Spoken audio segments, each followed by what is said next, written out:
Hail and well met and welcome back to Severed Threads, Notes from the Black Ballad. Good to see you all. As of course you know, I am me DM, Mr. Eager DM, here to present this fantastic game with my very good friends and amazing role-playing peoples. I will call upon you and you will wave your hand to our loving public. First I shall say, Jesse, the most mathematically adept person at the table. I think I can say that without any fear of contradiction. We also have Jack, whose hair will not brook any dissension. I said Jack. I should have said Ryan, playing Jack, but the two are interchangeable, of course. We have Tess playing the intimitable, indubitable, and the excellent Win, fighting paladin extraordinaire. We have Samus playing the snarky man known as Nile, and we have Soku playing the somewhat dour counterpart to Jesse's Dawn. Welcome all. Glad to have you here, and glad to have those of you watching with us here. We're going to have a good time tonight. I'd like to extend a very special thank you to STForge, the writers and producers of this fantastic module that we're playing. I would like to also thank Diamorte, who's responsible for the music that you're hearing. Fantastic band that has done music for the Black Ballad. And I also would like to thank Kai. If you enjoy the character art that you're seeing on your screen right now, then it is because of her amazing talents. And happy to say that throughout the course of our season here, we are going to be able to show at least one, perhaps more, full body art as well.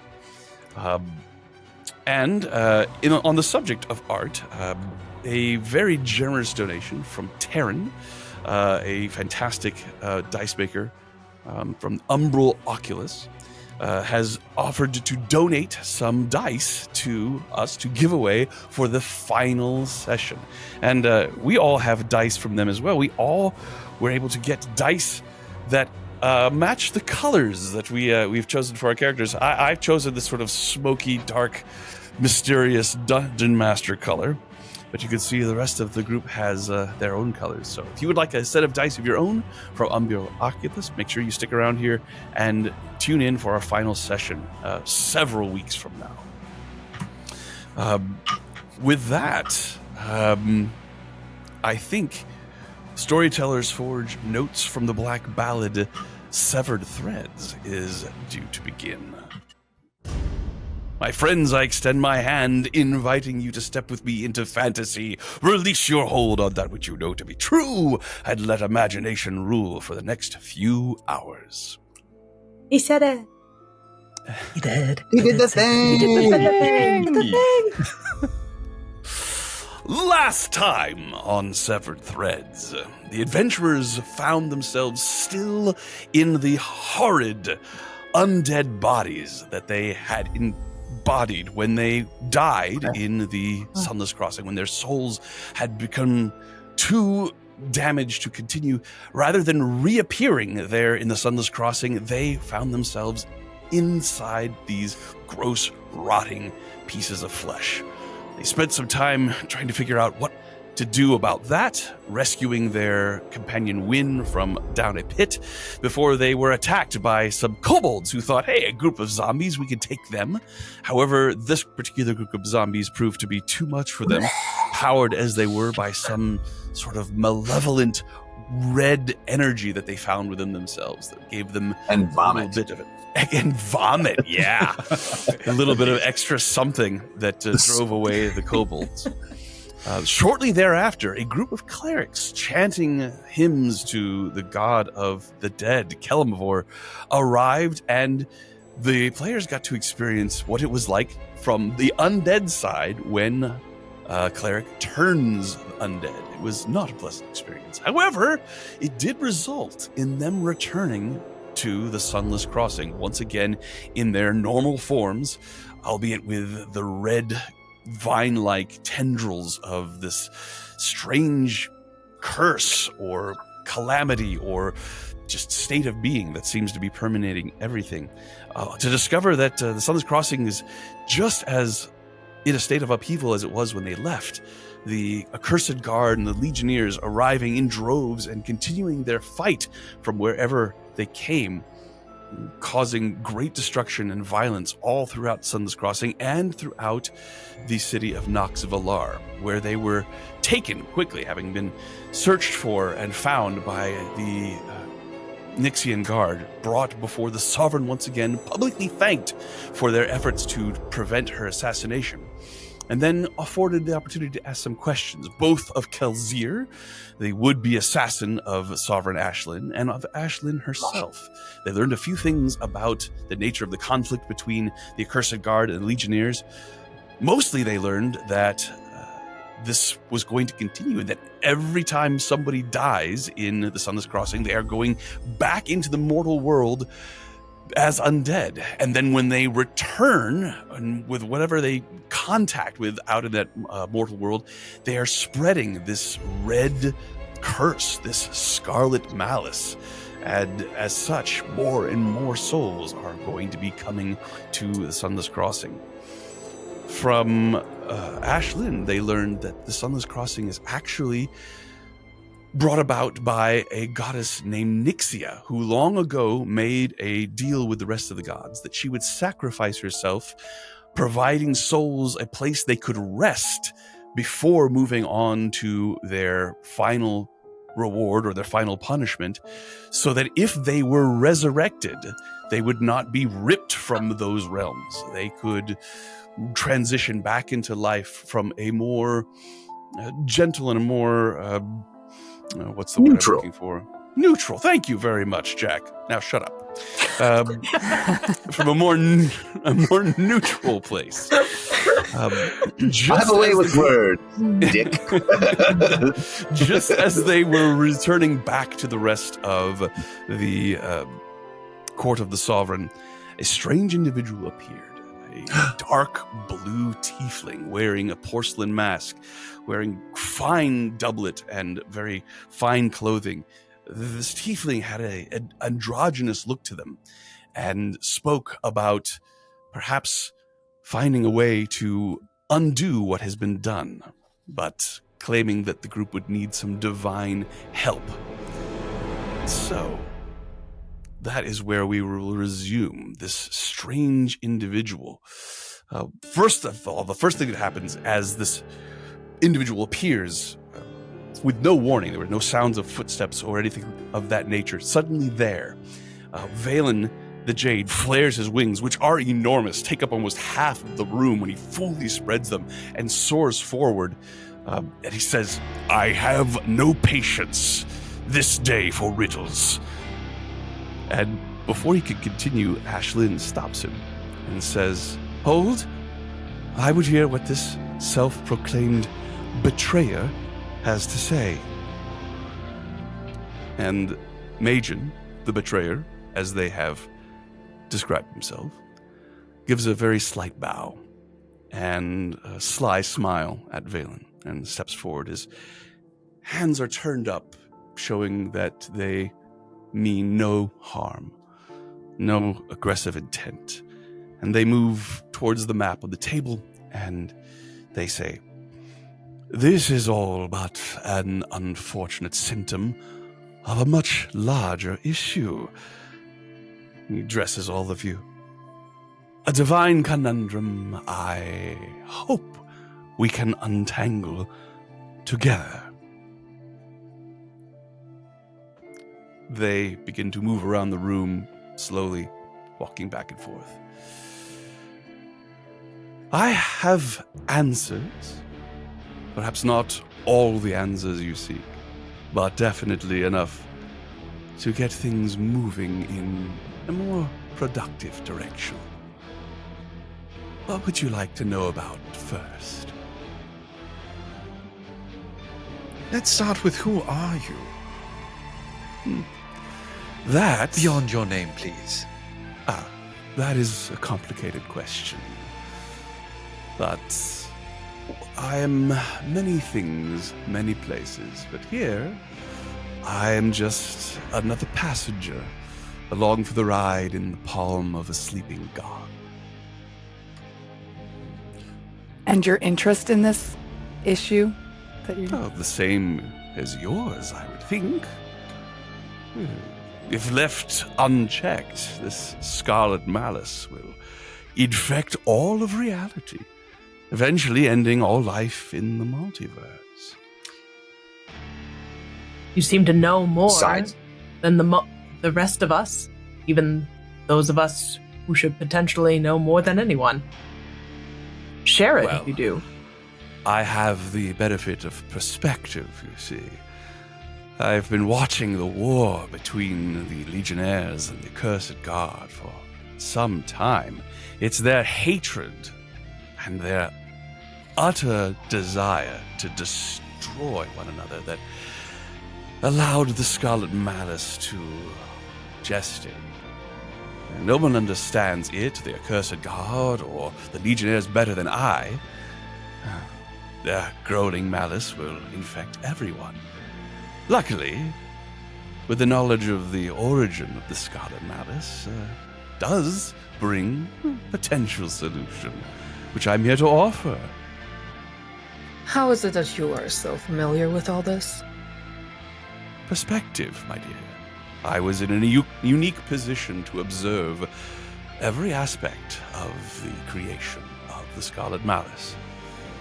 And while I have maintained perhaps a bit of aloofness in times past, this threat is too great.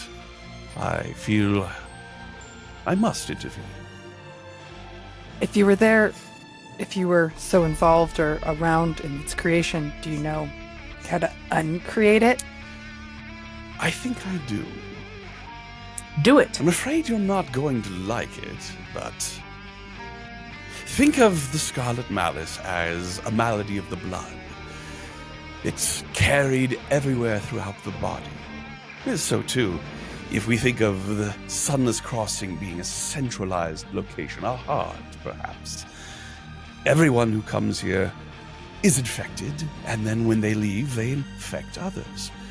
But this process, this death and resurrection, it's unstoppable, much like the flow of blood. The only way to stop the infection is to stop the flow, but then that has disastrous consequences, doesn't it? So everyone that is And what would infected, these consequences? everyone who is These- infected dies, and you've solved your problem. Well, if everyone who is infected dies, then they come here, and then they die here, and they go back out, and so on and so forth, until literally everything is consumed. It would be morbidly fascinating, I suppose, to leave it unchecked. How long could the living world hold out before society utterly collapsed? Even the truly powerful and immortal, who might somehow avoid the malice's effect, what will they do with an empty world? And who's to say that the melody of the Scarlet Malice ends there? It could pass on even further to realms even the gods have never heard of. What do you know of this melody? How is it tied to this sickness? It is the sickness, it is the carrier, it is what is transmitting the disease. A tune, a melody, a song that is as much felt as it is heard. Beautiful and elegant in its own way, but insidious and unstoppable. It travels along the same paths that the domains of death and life have used for aeons to provide resurrection magic to those who claim power over them.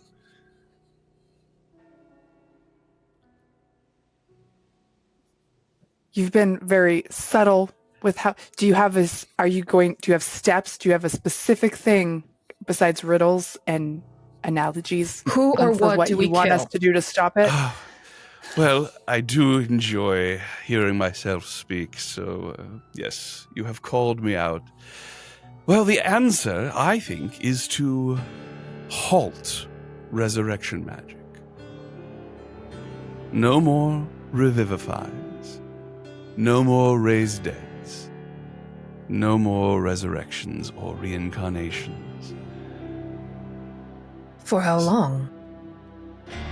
For as long as it takes to get a hold of things. That will stop the spread of the Scarlet Malice. That will allow everyone here to catch a breath. But it is not something that is easily done. I would think not. There are many gods in the domain of death and life. How do you stop them from doing what they've always done? Well, you've said it It's not yourself. just the gods of death and life. You've said it yourself. Many gods in the domains of death and life.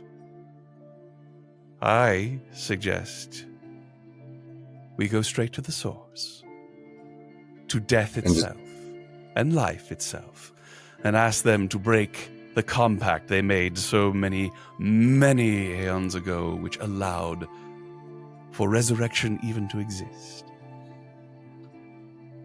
We'll have to convince them that these ancient promises to the gods who represent life and death be broken. So, Majin, Betrayer, MB, what's your angle in all of this? I'm obviously one respectful, dashing, debonair individual to another. You've got to go on. Well, I know. But no one ever plays a game without an angle. What's yours?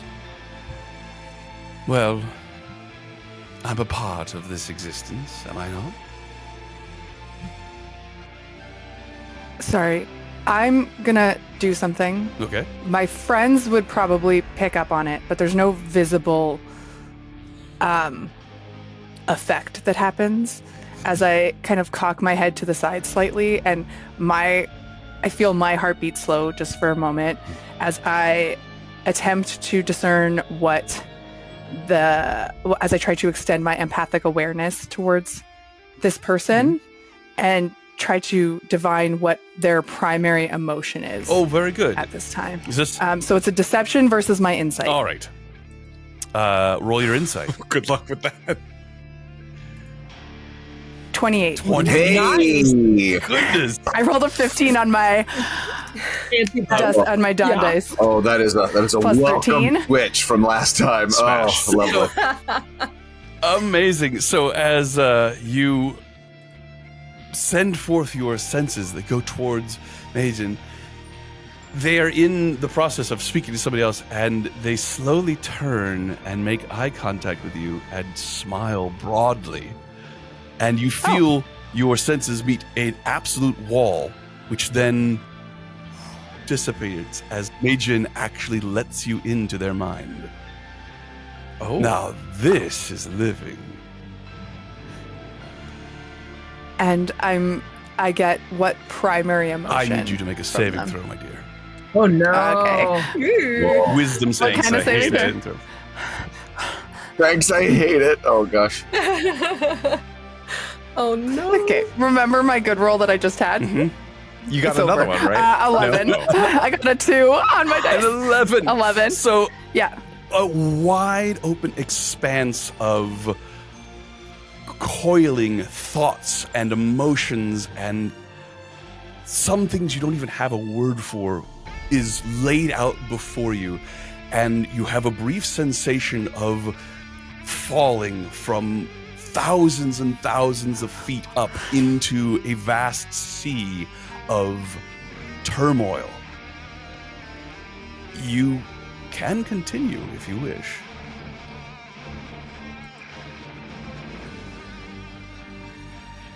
It feels like turmoil or like a vast sea of emotion kind of thing that Chaos. Like, Absolute just color, emotion, experience, longing, regret, the hopes and fears of billions of individuals Oh, that sounds... I think Dawn would keep going. Okay, I would keep going. So you my God. fall further and further, and this experience begins to envelop and surround you, and in a bizarre way seems to condense and coalesce, so that as you fall, it's less about falling towards something and almost falling through something. And as you fall through it, you drag it with you into a small, almost childlike awareness. And that is the sum total of this. As you pass through this vast and inscrutable sense of personality, emotion, experience, it coalesces down into the mind of a child, curious, somewhat bemused, and lonely.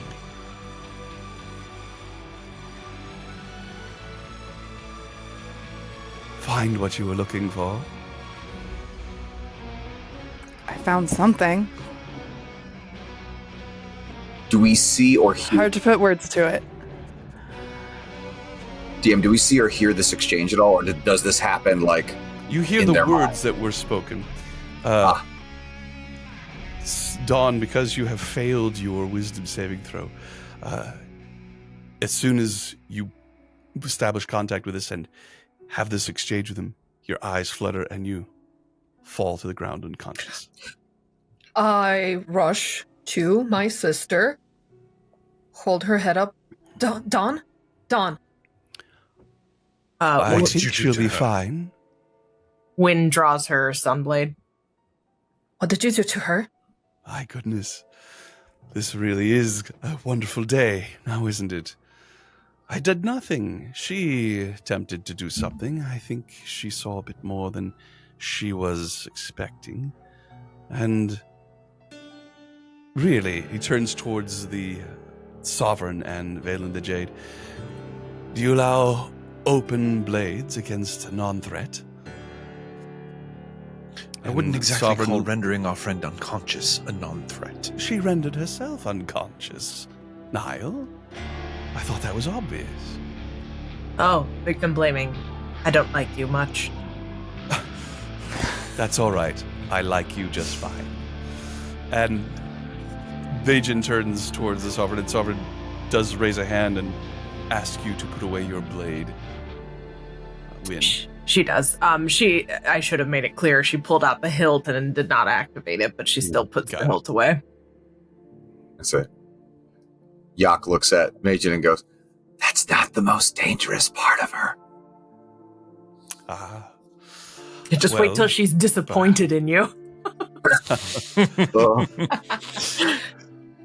I'm on the floor kneeling. I have Dawn's head in my lap, and I'm stroking her hair and just. She is clearly alive, breathing, Yeah. appears to be asleep. I am attempting to stare daggers into his eyeballs. They What look role at is that you and exactly? sort of cock their heads. What exactly are you looking at?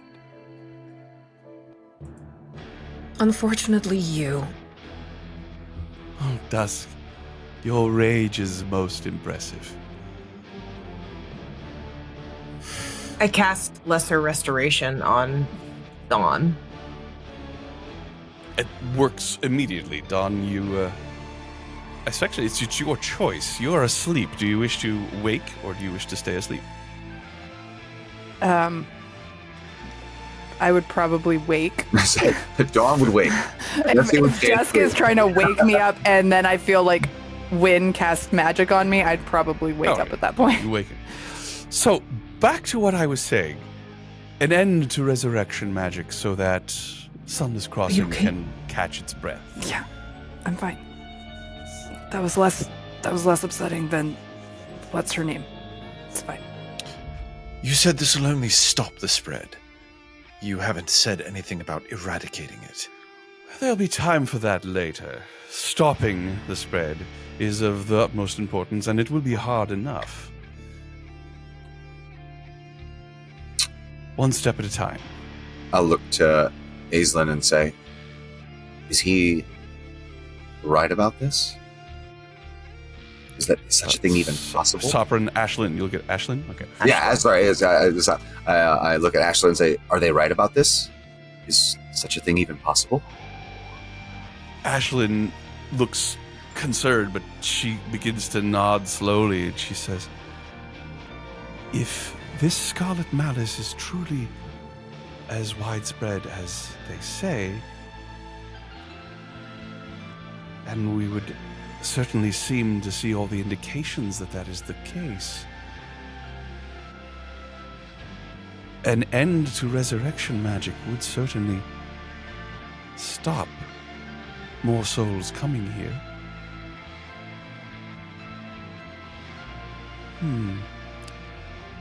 And then Majin speaks again. The Scarlet Malice is beyond the power of a god to simply eradicate. We can't just pray it away. This nightmare does not end with a snap, no matter how divine a snap it might be. At best, it would precariously hold it at bay until every deity, drawing upon the gifts of life and death, relinquish them. It would be possible to get each and every one of them to come to that conclusion, I suppose. But it would take time that I don't think we have. Stopping it at the source, that would seem to be the only possible way. At least that's what I think. Time effective. So we Well- just stroll up to the god of life and death and say, Oh, no, Well, not a god. The concept. The domain. How do we communicate with a concept domain?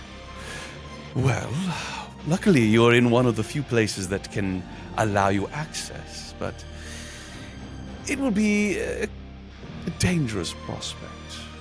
I suggest, and Majin turns and looks towards Ashlyn and Valen the Jade, that we have a conversation. Just the three of us. I could explain a few more things in private, perhaps. And then maybe an adjournment of these proceedings until tomorrow. Would that be acceptable? If I can have a word with Ashlyn before the three of you talk. Of course. Does anybody have anything to eat or drink? The more exotic, the better. No? Niall turns his We leg. just got back. I turn my leg away that is holstering my chef's knife so that it is specifically not visible. Okay. Even though I'm fully aware that Majin probably has a acute sense of my skill set. That's, yeah. Pity. I If only do there was apologize. someone around here who had a true Epicurean palate. Oh, darn. And, To be fair, we only steps just away. recently He gives- returned from dying, so They give a very elaborate bow and allow you time with Ashlyn as they step around, sort of moving very gracefully through the throng of people here, looking at people carefully, inhaling the sense of perfume that people might be wearing, examining the aftermath of the fight. see, look at the way they walk. You can't teach that. There's a confidence. Oh no, the smelling people's creepy. You shouldn't do that. But the way they walk, killer, absolutely killer. What do you think, Niall? Says Ashlyn. I don't trust him, No, obviously. Them. but there is a worrisome wisdom in his words. There. I also wonder, in an effort to stop the spread, and please forgive me because I understand how much you care about your post, what if the Sunless Crossing didn't exist? It's, in my opinion, a moot point. It does exist. In order for it not to exist, the choice would have had to have been made long before you and I existed. As far as the future is concerned, You said when a sovereign gives themselves to the Sunless Crossing, it allows them to continue. That means that it's finite. I fear the repercussions of approaching the domain of life and death just as much, and I wondered what your thought was about the alternative. I think there are two separate issues. Before we can deal with saving or enduring this Scarlet Malice here in the Sunless Crossing, we must stop the unchecked spread of the Scarlet Malice. And if the Scarlet Malice is truly using the tendrils of power that are used by those who dabble in resurrection magic, then ending resurrection magic would seem to be the solution.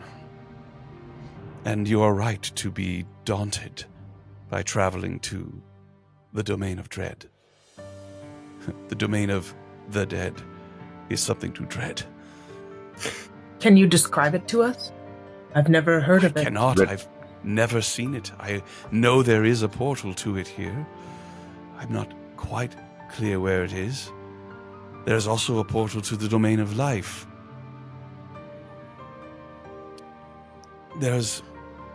We need more time to discuss a plan for this.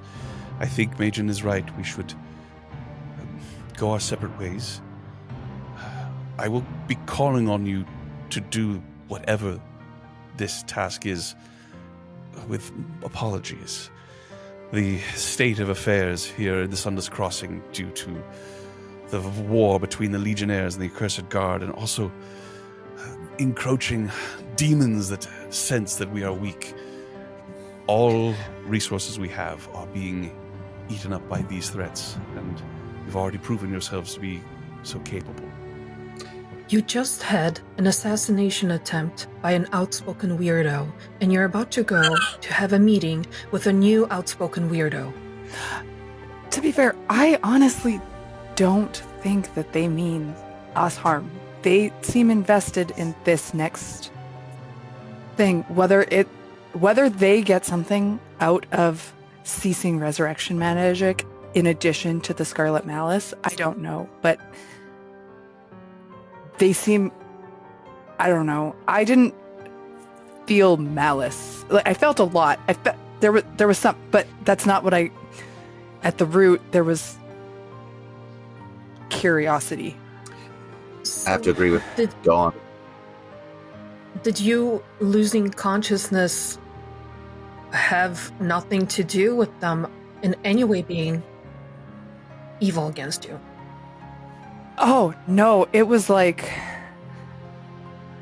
and I kind of take a deep breath. It was like experiencing every emotion at once. Oh God, here she goes again. All right, are they a warlock patron or something? I don't know, but I felt a lot, and it was a lot. Ashlyn, was this your first time meeting them? I am aware of the name, but yes. And we're trusting a first time. betrayer. I mean, who hasn't betrayed on occasion, right? Me? Look, the amount of crime. There's a difference between having someone that betrays something and then having someone's identity be melded around the fact that they have decided that their main characteristic is the fact that they are a betrayer. I mean, it is But definitely a red Might flag. not have they might not have chosen that for themselves, Then and why would they also introduce themselves who as they, that? and also who they betrayed matters in this situation. Ashlyn, I understand your resources are tapped, but if there's anyone that you can have do some sort of reconnaissance, I think it would make us all feel a little bit better if we had more knowledge of who this person is. I will do what there is to be done, but the time is short. But We understand. You're quite right. You have done quite a lot. You've saved my life. You have, in your turn, been unraveled. Well, yeah. Take some time for yourselves. Rest. Take care of any things you need to take care of inside the city. It is reasonably safe. The souls that appear above our streets are quickly intercepted. So, I bid you all another deep and heartfelt thanks, and I will see you tomorrow. Please be tomorrow. safe. I I am will quite safe. put my hand upon her shoulder and just say, "Be well, and we trust you." And I'll grant her a bardic inspiration for the upcoming conversation. Very nice. She smiles at you and gives you a nod. And Majin steps forward and bows again, very low and very gallantly. I look forward to getting to know all of you even better than I already do.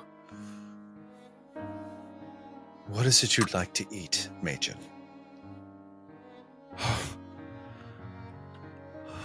Something sweet and crunchy. I will look to Dawn, who has given him your word of I your definitely vote would of call her confidence. sweet and crunchy, but yeah. Sweet. That was my name in high school. I will give a curt nod, and I'll excuse myself to the kitchens. Alrighty. We're gonna be sweet and crunchy. You are indeed dismissed from the Sovereign Court and given a little bit of free reign in the Onyx Requiem, but knowing that you have a day, if there is anything else that you need to do in Noxvalar, speak now. I will say this. When, as you step out of the Onyx Requiem and down the steps and away from it, the streets, which were normally vibrant and extremely crowded, are nearly empty. You don't see any lines at any of these temples. You could hear skirmishes in various parts of the city, and every now and then you see a red soul hurling through the sky and crashing down somewhere in the city. But you hear from behind a nearby statue, "Psst! Wind's here." Yay! Oh, I turn around right away. You see the familiar form of Corcoran Pebblemoss. That's exactly what attracts Absolutely, extended to the roots. Eyes are wide. He's grasping his staff. Come here. I do. I'm sorry. I've had a rather eventful several days. I found myself in the form of an undead creature, and when I think there is some sort of a plague or some sort of a sickness or a curse that is being transmitted when we travel to and from these various places. I think it's a song wind. It's everywhere. It's a very serious matter. I think we should look into it. I agree completely, and you are exactly right, and I relay to him in short form everything that we've just learned from Ashlyn and Majin. I hope it's actually him. It's being taken care Oh of. shit! Now I do too. No, don't do that. Don't do that. Don't. Of course it's him. It's Old nihilist over there. It's being taken care of. Sean wouldn't do that to us. The Yes, he would. absolute fuck he would not. Yeah. He totally would.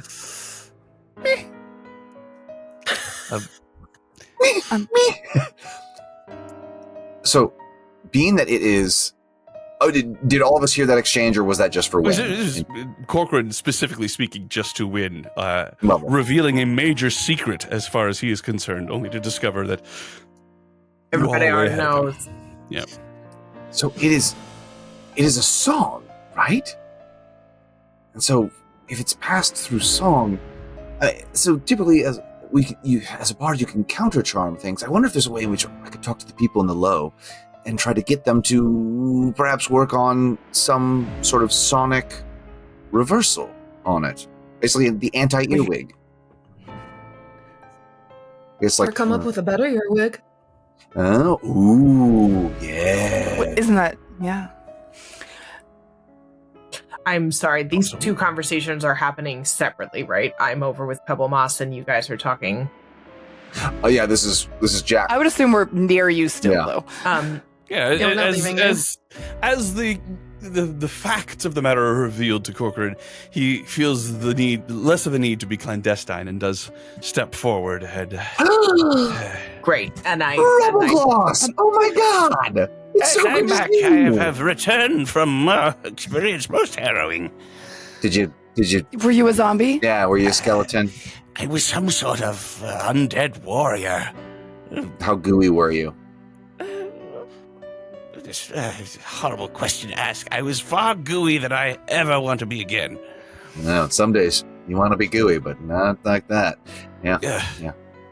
We have had too much experience with goo, honestly. A couple of gurus around here. Are the lines, like, gone everywhere? I have not seen many. My crossway coin is still in effect, of course, but no one seems to be wanting to be out. Oh goodness, I can certainly see why. When, with less people out, we might be able to get into the Azuth temple sooner than the coin I have would allow, and we could try commune again. If you wanted. I would very much want that. I think it would work better there than where we went last time, so. Wynn turns to Corcoran and explains that we were able to potentially commune with Zaressa. We think we might be able to do a better job. Yes, you might. And in fact, with the streets being clear, I have never seen it like this before, so I don't know if it will make a difference. Usually the coins serve as a marker. So just because there's no one in line won't necessarily mean you can get in any. Well, if people are missing their reservations, then we can just ask. I am glad that you were able to make contact in any way, shape, or form with Zaressa. It must do you a great deal of good. She goes to answer and can't, and just closes her mouth again.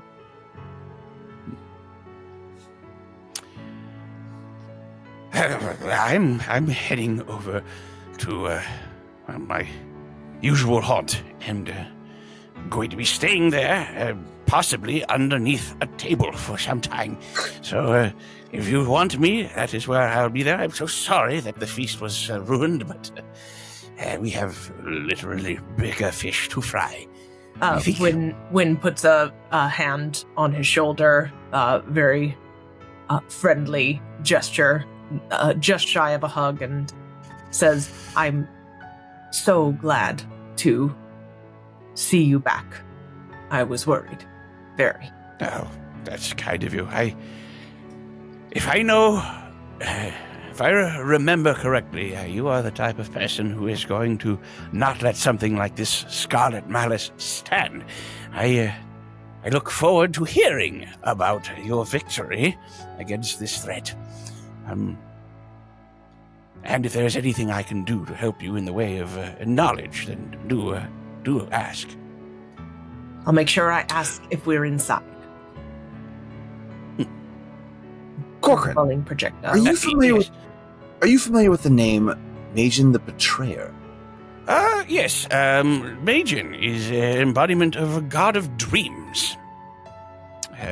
Not your usual deity, or if he's a deity at all. Far more. If you would just describe the pantheon of gods across all the multiverse as a club, he is outside of it. They exist. Excuse me. They, yes, in of the course, same quite right. line, or is it a exclusives club and then observer's box sort of thing. I'm not really sure what the problem is. Well, In terms of why the other gods do not include Majin in amongst their their exclusive party. but you think that Majin? You said that Majin is a god of dreams or concepts? Yes, both. Less of a god, more of like an embodiment, let us say, the amalgamation of all dreams and thoughts, concepts, given form and flesh. That explains the loneliness. Have He's you met excluded from him? all the clubs. Them? He's currently Excuse talking me? to Aishlin right now. Ashley. They just showed up and Ashley. Flabbergasted. My gast is well and truly flabbered. They were a little too insightful into all of us with absolutely no introduction, well, they can dream. which is very uncomfortable. We're very famous. Oh, that brings with it certain perks, I hear. Yes, sir. I'm joking. We're not famous. Most accusing. I am going to, as I said, Majin. Majin is here. If you could, in your They research, really, while you're under the table, just dig up as much as you can on them, and if they have any known powers, abilities, what exactly is their realm of influence, if any, and the more you know about your friends, the better. Yes, knowledge is power. The reverse is seldom true. I will endeavor to do as you ask. As always, you are a boon to us. would you happen to know by any case they are the betrayer? Should we expect to be betrayed? Don't place too much emphasis on names like that. At the top of my head, they have been referred to as the betrayer, the blasphemer, the heretic, the liar, all None of those are. derogatory. Yes. Well, Donna would be ashamed. Maybe it's the other kids picking. I was going to say, Duska would be ashamed They to judge call a by themselves its that. color. It's like, yeah. goodbye. And Corcoran is watching this conversation, realizing that nobody's. He gives your hand a little squeeze, Win, and then quickly waddles back to his Wait. books. Is Niall still Do we? cooking? Yes, I'm in the kitchens. Oh, God. All right, I'm going to go check on him. Zing.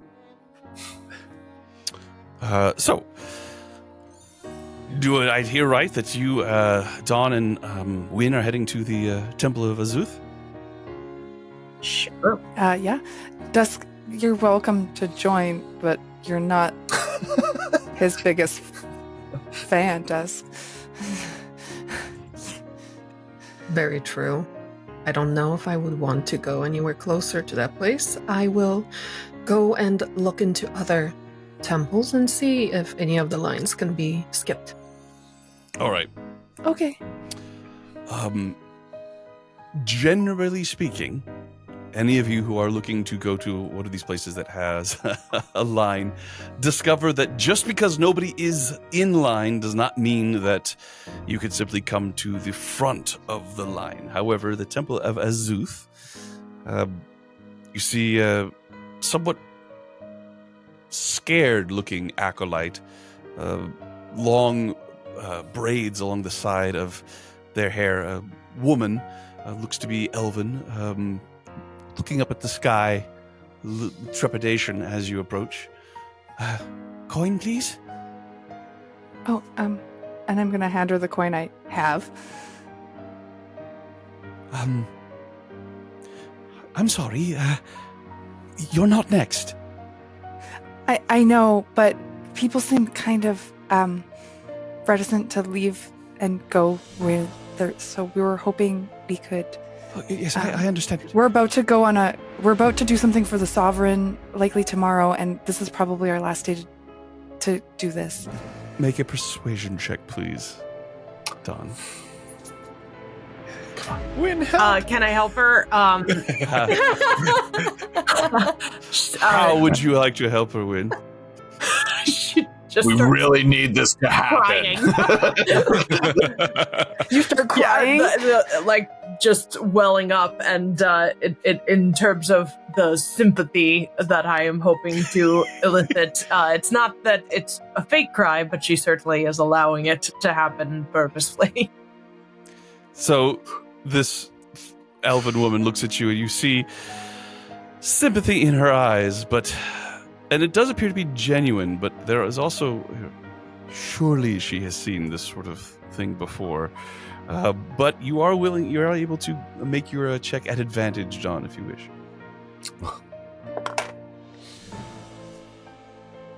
+7 is 17. 17. She sighs. She says, well, there is an atrium. I can allow you in there. It's not crowded right now, but I'm afraid entrance into the temple proper, I really have to wait for the proper person at the proper time. I cannot tell you how much trouble I would be in if I just allowed you to cut in line. I hope you understand, and I'm so sorry. I completely understand. Thank you so much for your assistance. The atrium would be wonderful. All right, then just step right in there, and please don't go any further. Okay. So, And look at Wynn and say, hopefully this is close enough. so the Temple of Azuth is a little different from the other temples in that rather than the rounded tops, it has more of an angular look to it.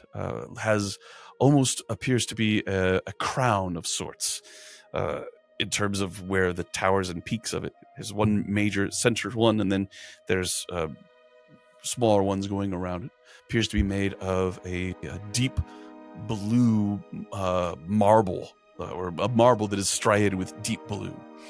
And as you step into, you can see that this atrium is a place that is normally probably full of throngs and throngs of people, but at the moment seems relatively empty. You see a few other people walking around, and every now and then somebody scuffs their foot with a it echoes throughout the entire space rather abruptly. But what is it you wish to do?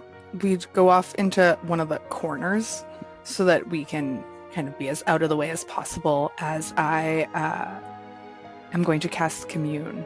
All right, you begin For the spell. Wynn, with the hope that the feeling I got when we were previously at the spa is what popped into my head, but that's not correct. The meditation place, the feeling that potentially I could, instead of having to have her communicate through me doing the communicating, allow her to have the connection herself. So it is a minute-long cast. What do you do for this minute? I would hold my holy symbol and in one hand, and I would take Wynn's hand in the other, and I would kneel on the floor so that I can rest and relax a little bit, and I would just start praying to Azuth, thinking about the regrets that Wynn has relating to her daughter, and how I would like to help her ease those regrets and find a way to turn that into a more positive emotion. So for her. it's a relatively small. Yeah, You're it would not just be- not a big gesture of ritual or anything like that. It's just not a- praying. It's a very quiet ritual, just like a lot of the things that I do. Just very quiet praying, holding Wynn, especially because I am doing this for Wynn and she doesn't All right. enjoy a lot of attention. So When, as you are watching Dawn here, you see her holy symbol begin to glow. The glow seems to infuse her flesh, slowly spreading out, moving all the way down her arms, up into her hands, moving up her neck into her face, almost as if she's going underwater as her goes over her eyes and then down through her hair, until for a brief moment her entire body is glowing with a radiant light that then retracts again and comes down just into her holy symbol, and her eyes flash open and you see that they are glowing with an intense brightness. Dawn, You watch Dawn's mouth open and she speaks. What would you know? I would know where my child is. You get 3 yes or no questions, which you would know from the last time. She still tries to see if she can get something more There's than no that. response to that question.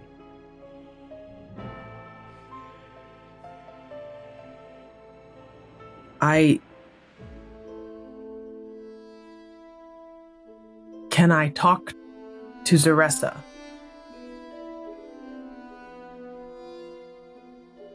Not in your current form.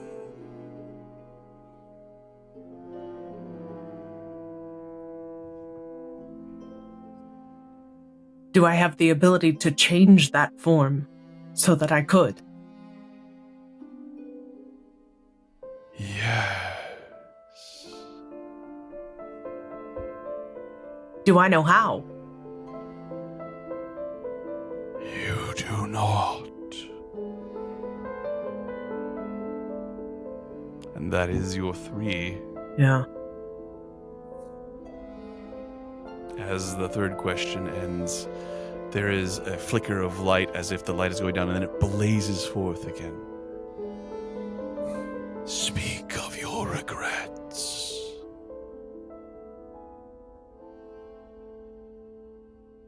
I regret everything since she left. I regret not saving her. I regret not being able to bring her back. I regret every moment.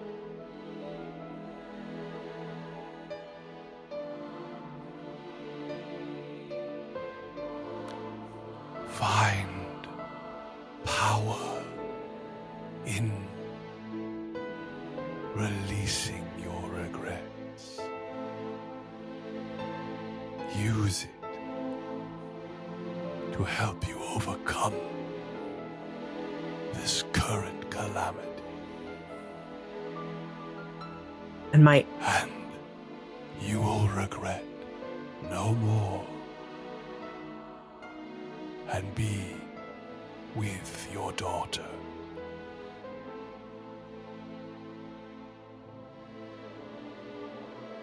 and I try as hard as I can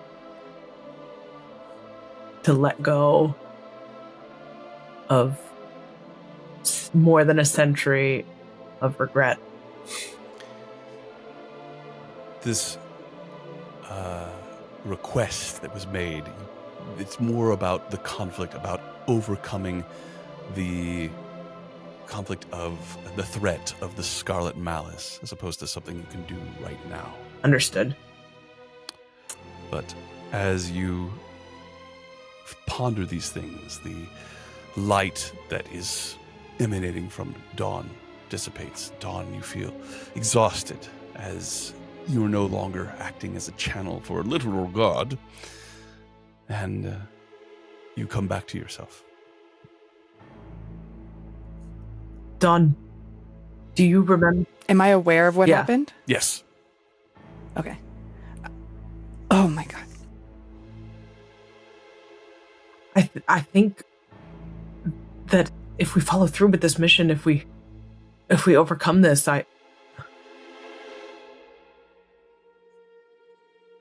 could maybe move on.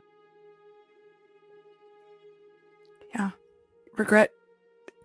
You hold a lot of regrets, and those can be a strength, and even Jesus sees that in you. You can see that can push you towards something.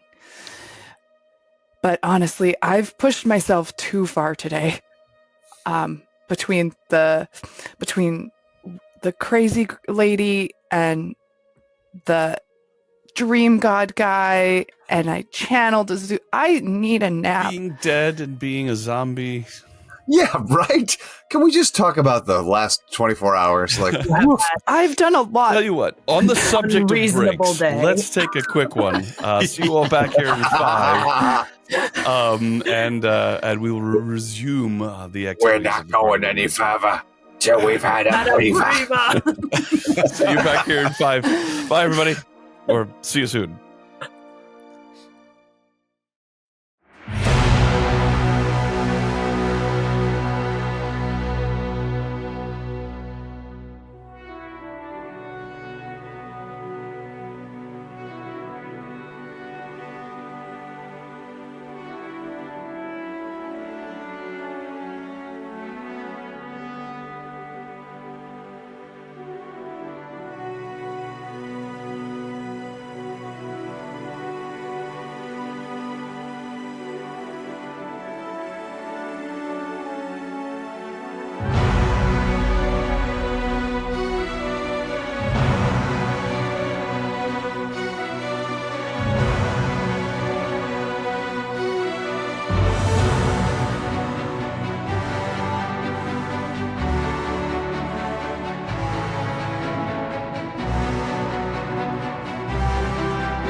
And welcome back.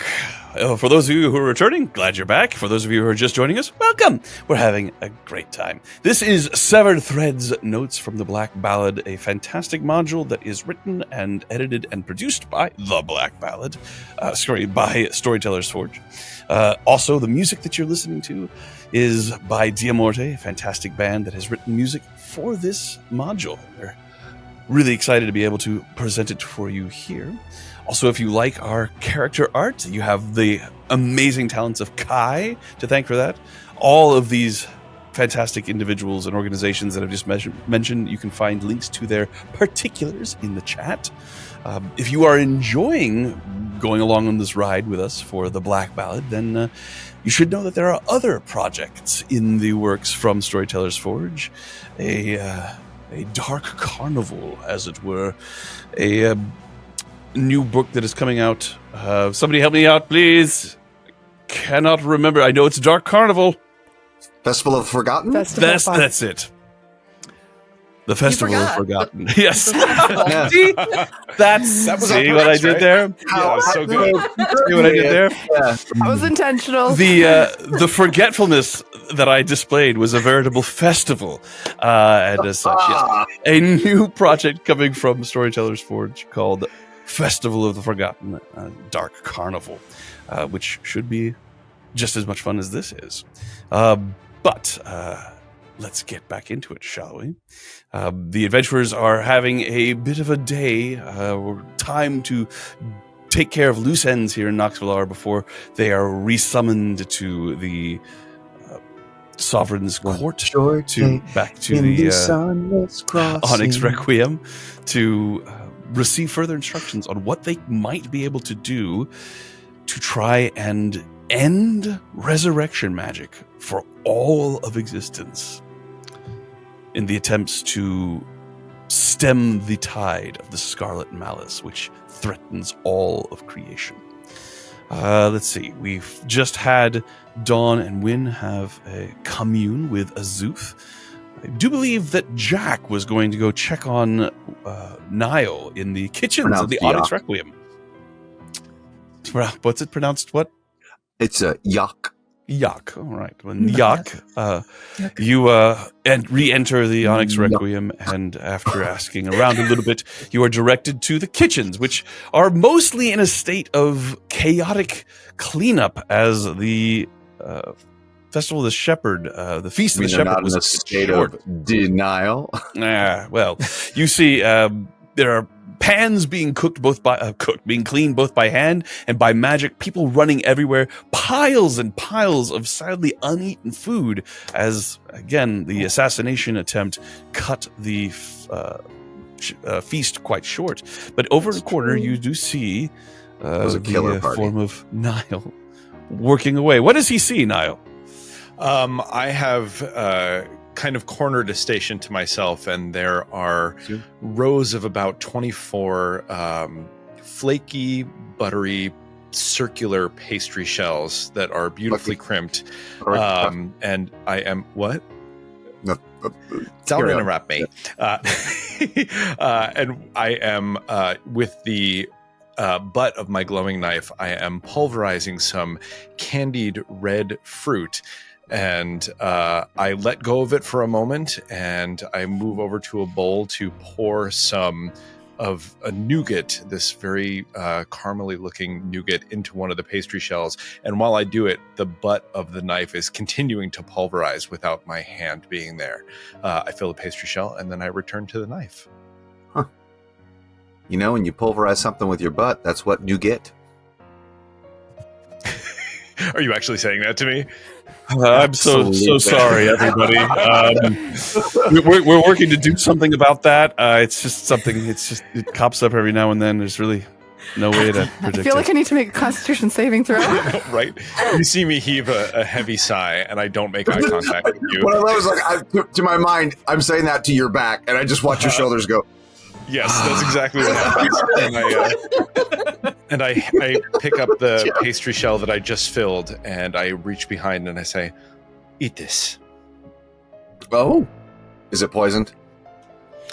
I don't answer. I just continue to. Insight. I just continue. No.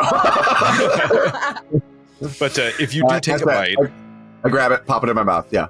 it is a dragon's breath toffee tart. It has a toffee and honey nougat and iridescent red flakes that are actually candied and peppery dragon fruit, and the pastry Traces shell of is iridescence. Yes. quite light. Very airy. I say, sweet and crunchy. I think you nailed it. As if we had any doubt. Jack, if I gave you a bronze piece for your opinion, I'd expect change. Oh, I don't and trust here I your thought- palate. I just wanted to make sure you didn't pass out from the heat before I served I-Majin. Oh, I've certainly had hotter things. Oh, there it is. Ow, what? That's got okay. I'm good. I'm really good. I'm not crying. You're crying. Just right. Is there a cake? Oh, good. Yeah, I just like look over at like one of the uneaten cakes and go. I'm fine. It's good. It's good. I can taste the honey. Perfect. I'm glad you're here. No. I'm here if you need me to grate anything. No, please don't touch anything. What's that? I'd like to say for the record that I stand by everything I said. I do think that your irresponsibility killed Wynn, and it is entirely your fault. But I believe I owe you an apology. Hold on a second. I want to remember this moment. Continue. Don't milk it. I know it wasn't malicious. Grabs a cup of milk. My words were harsh because I was terrified. Wynn is the rare voice of reason in our unmerry band of misfits, and the thought of her not being here scared me. I know how close you are to her, and I know you would never do anything to willingly put her in harm's way, and I spoke to you as that were not the case. For that, I'm sorry. But it's still your fault.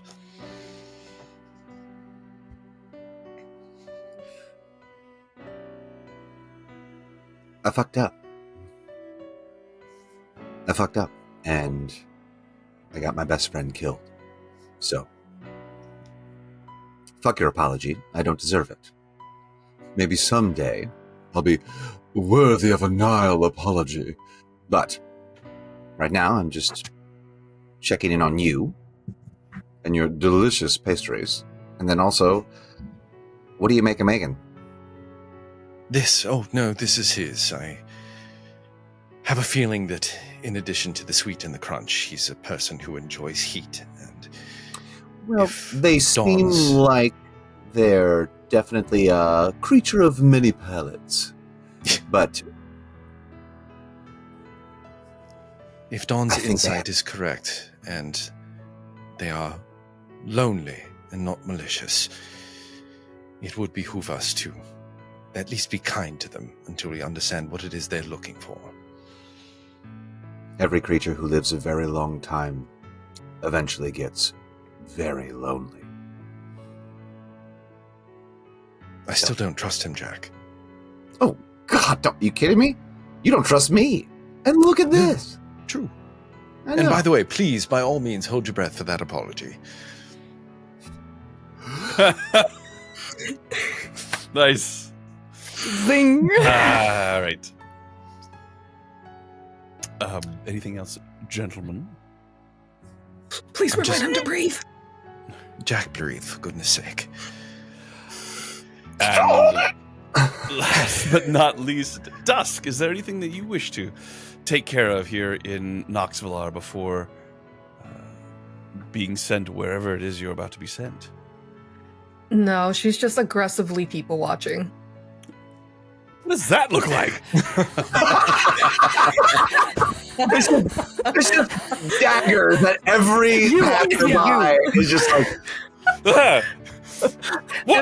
She's sitting by that great tree in the middle, and Okay. she's just looking around. She notices someone really looks at Pebble walks by, she's like, good day. She's like, yeah, you would. There's really not that many people around, so I like, know. they are Yeah. very aware that you are watching and glaring at them. Sort of watching, and then their pace increases. Yeah, and just exactly. move on. All right.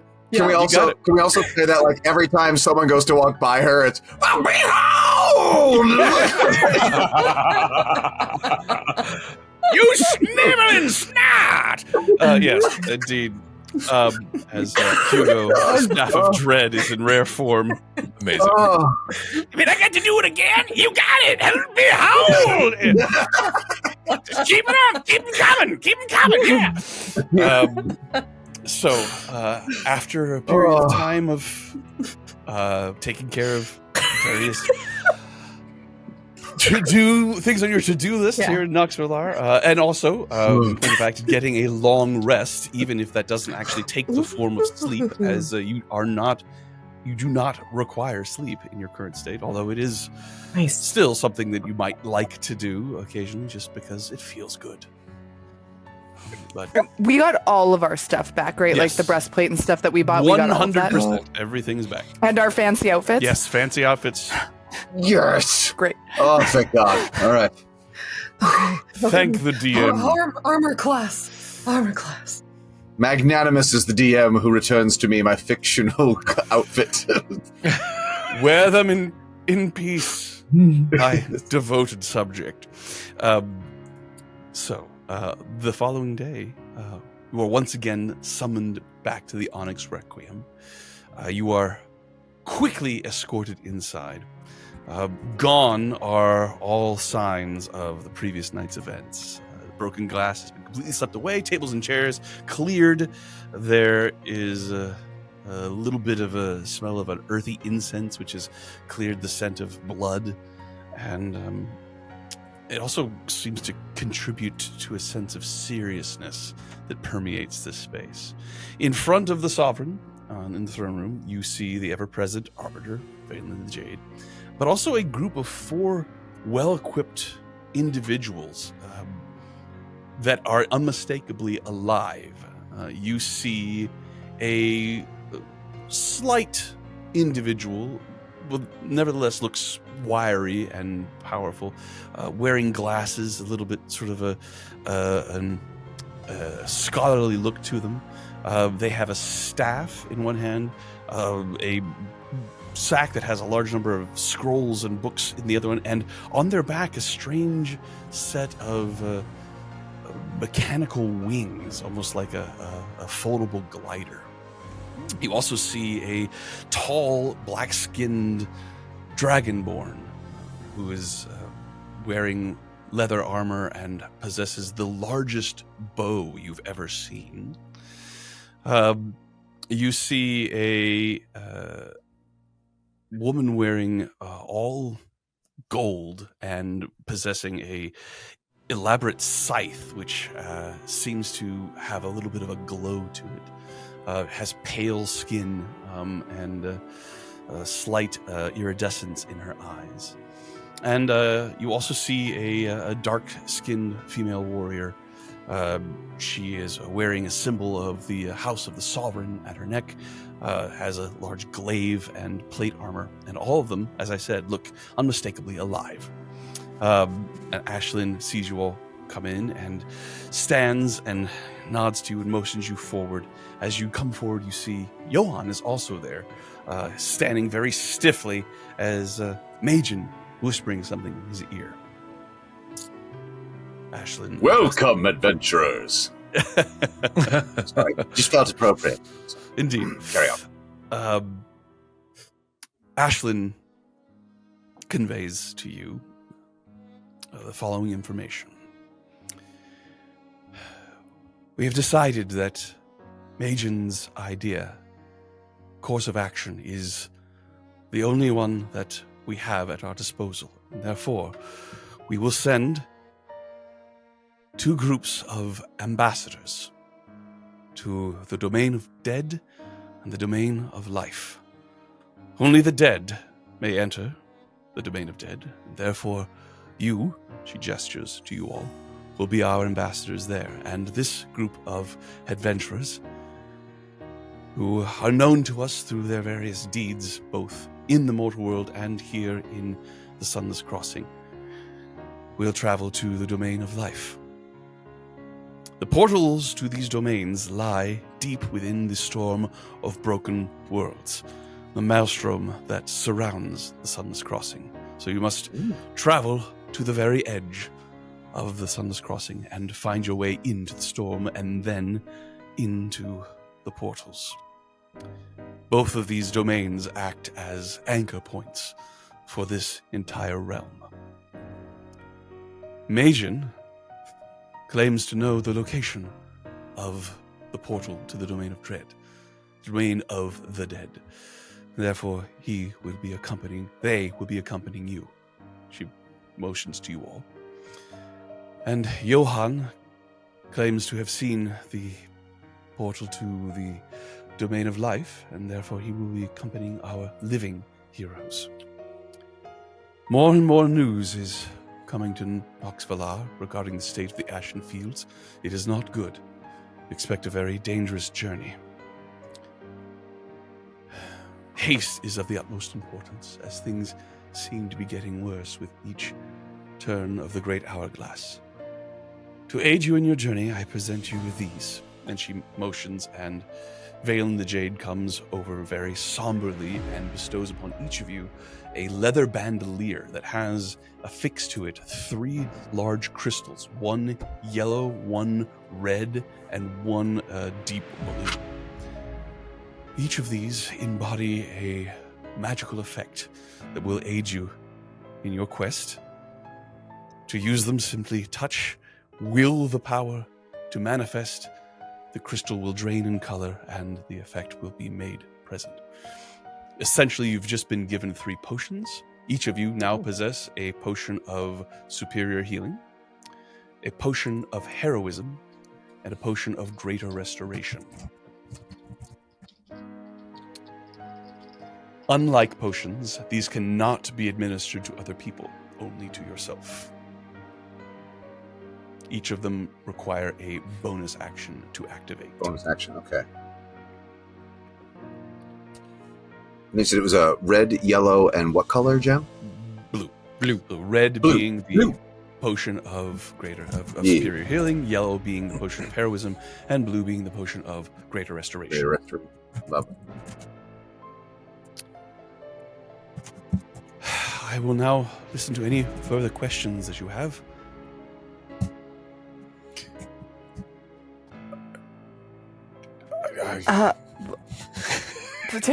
This is how we feel going into the realm of the dead. Just like, We're gonna get deader.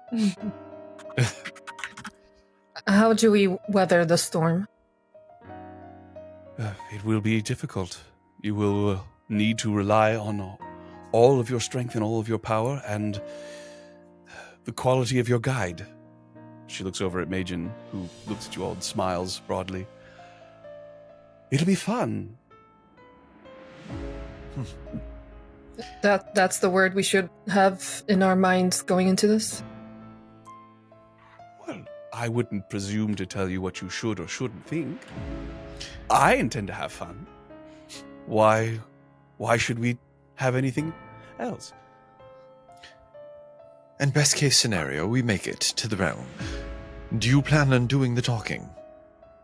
Oh, no. No. Fascinating. Why not? Okay. Well, I'm not dead. At least I don't think I am. Oh. Very well then. Okay. I lean over to Dawn. Do you think there's any way that we could have them tell each other the location of the portal so we can take Johann? Honestly, I'm kind of I'm really curious about them. I kind of want to travel with them. Why, do you have a crush on them? No, it was really it was intense what I felt yesterday, but That it's sounds like not a crush. Okay. It's not for them. For the But- record, you're both very loud whisperers. I know. I enjoyed it too. I wasn't whispering to you. I'm glad it was good for both of us. No questions, but if you do have any other wisdom before we subject ourselves to the storm, we would greatly take it.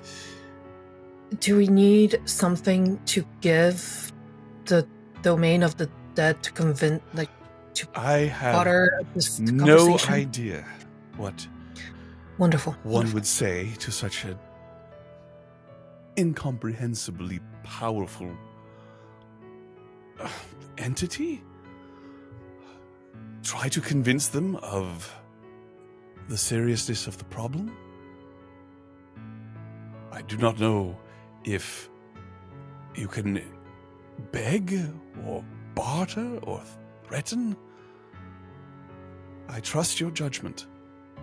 I'm sending you, and in you I have faith. And in you, and she turns to the living group, and the dark-skinned Dragonborn gives a nod and says, "This will be an interesting adventure, but not one that we will shirk from. We know our duty." Travel safely, then. For all And of to us. you. Nice bow. Thank you.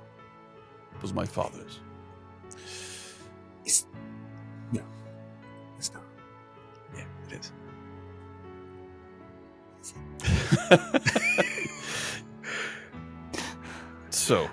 So we're just going? We're just going now? Okay. I did say that haste was necessary. Yes. We did mention that, didn't we? Yeah. Mm. Come on, guys. We're getting good at getting dead. Was there a sweet and crunchy thing to eat? Oh, were they not given to you? Is this them? All 24. Well, 23. Jack had one. This is food? I thought it was, I don't know, a decoration.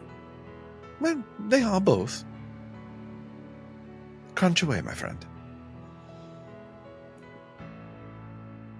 Mmm.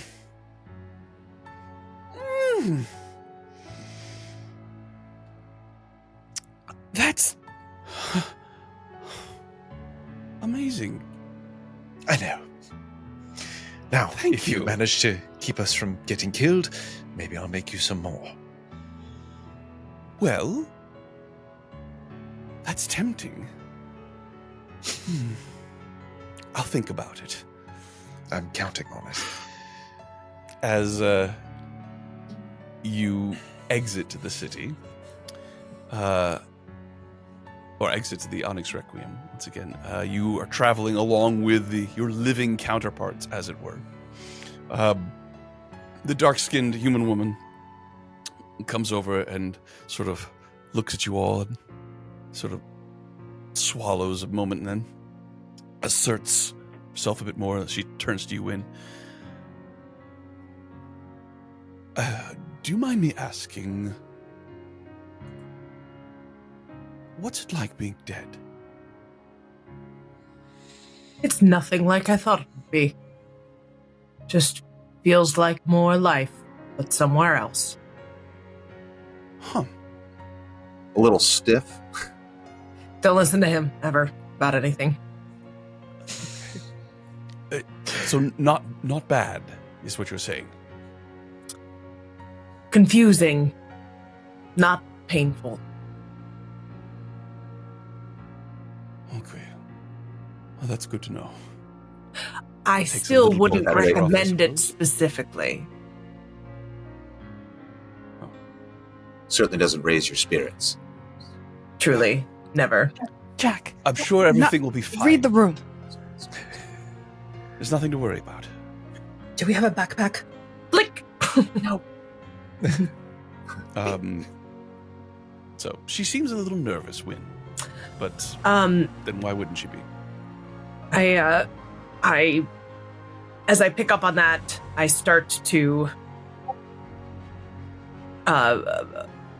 lean in and say, can I tell what class she is by her garb, Sean? Make a perception check.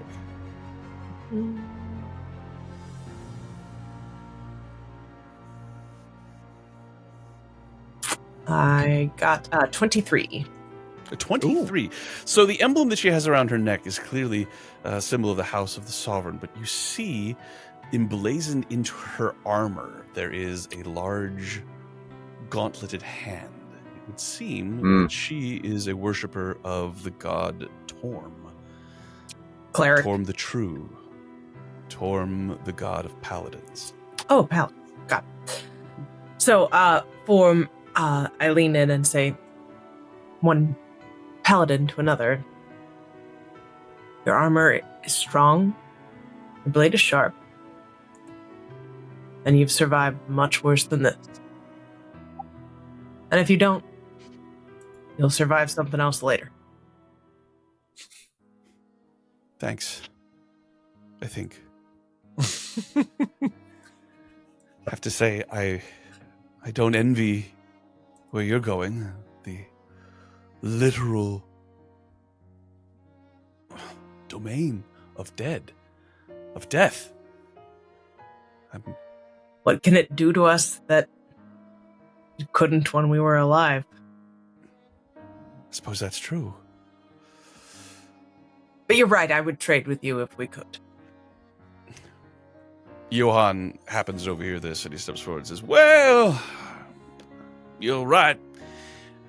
Our journey is bound to be, at least in the Ashen Fields, perilous, but I've never been actually in the domain of life, but I'm sure it's going to be more pleasant than the domain of death.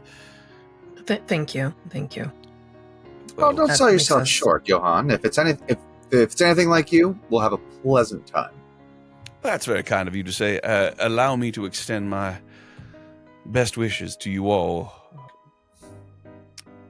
I wish that your experience here had been more what I was expecting it to be. You all seem, well, I've come to know you all to be very good people. And you don't deserve what's happening to you. If I could do anything to change it, I would. Honestly, Johan, you've done quite a lot, and we are all grateful. Our dear shepherd, we could not have been in better hands.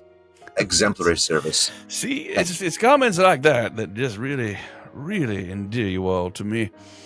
So, and regretting the situation we're in, there's no point in it, because now we get to help others. So it's what we did in life. It's now we get to do in death. So, and we're together. Yes. Indeed. As much as we sometimes dislike that, I think we actually all like each other. Speak for yourself. Deep down. So you wouldn't still be with us, Niall, if you didn't like us a little bit. Yeah, flutters over to Niall, gives him a little hug. Yeah, we do. I've had many people in my charge, but you all are special. Good luck to you as you pass through the wings of the enduring threshold. Remember the portal that is at the bottom that you have to go through a pathway up through the plateau to actually get to the city. So heading back down it, you enter into the Ashen Fields again. There have been some Nixian guards that have escorted you up to this point. They turn and look back at the large looming face of the Guardian's Rest. And they give a nod of respect to all of the long-past brethren, the various gargoyles that make up the interior and exterior of the Enduring Threshold. And Valen the Jade is there, and he turns to you and he says, we all wish you safe travels and success on your mission. Please keep her safe. I shall. Keep yourself safe as well. looks at you, gives a slight nod, and then turns and goes back inside and back into the city of Nox Valar. And Majin turns to you all and says, well. Then he turns to you, Jack. How about a horse? How about a whole herd of horses? How much do you know about us? What? I like to think I know a lot, you know. Not you, Jack. Them, yeah. Jack, if you were any dumber, I'd have to water you once a day. Oh, Can you do that anyway? No, you would. Sorry, you seem to know a lot about us, Majin, that we haven't said to you. I do, don't I? Yeah, how? Oh. I just do. You do realize Horses? that is unsettling, yes? I think they like unsettling people. I think I do too. You always like the pretty ones. Okay, what's happening here? Is this a little spark happening? All right. Because I can make one He's left watching you horse. intently as you begin to summon your horses, Jack, just following every move. It's like, God, I hope they are made of bones again. So he again is beginning to. You see Right, this? yes, of course. He from seemingly out of nowhere pulls this crystal ball and it begins to just circulate it in his hands. And as he does so, it spins faster and faster and faster. He cranks it back, throws it in front of him, and as in front of him, it then splits off into separate. I think I can do up to 6, but I don't need 6. I only need 1, 2, 3. Right? Yeah, 6. 4. What? I need 6. Well, you need You need one for 5 Majin. because Oh, you need 5 because there's 5 of us, and Wynn has her own. 5, and then Moi is small and can go ahead and don't worry, I'll ride with Niall. I'm sure he'll love it. So he goes ahead and splits it off, and as he does this, like Please the orbs do. spin, and then splits it, and they all drop into the distance, and you kind of see them fall off into the field. And then he goes.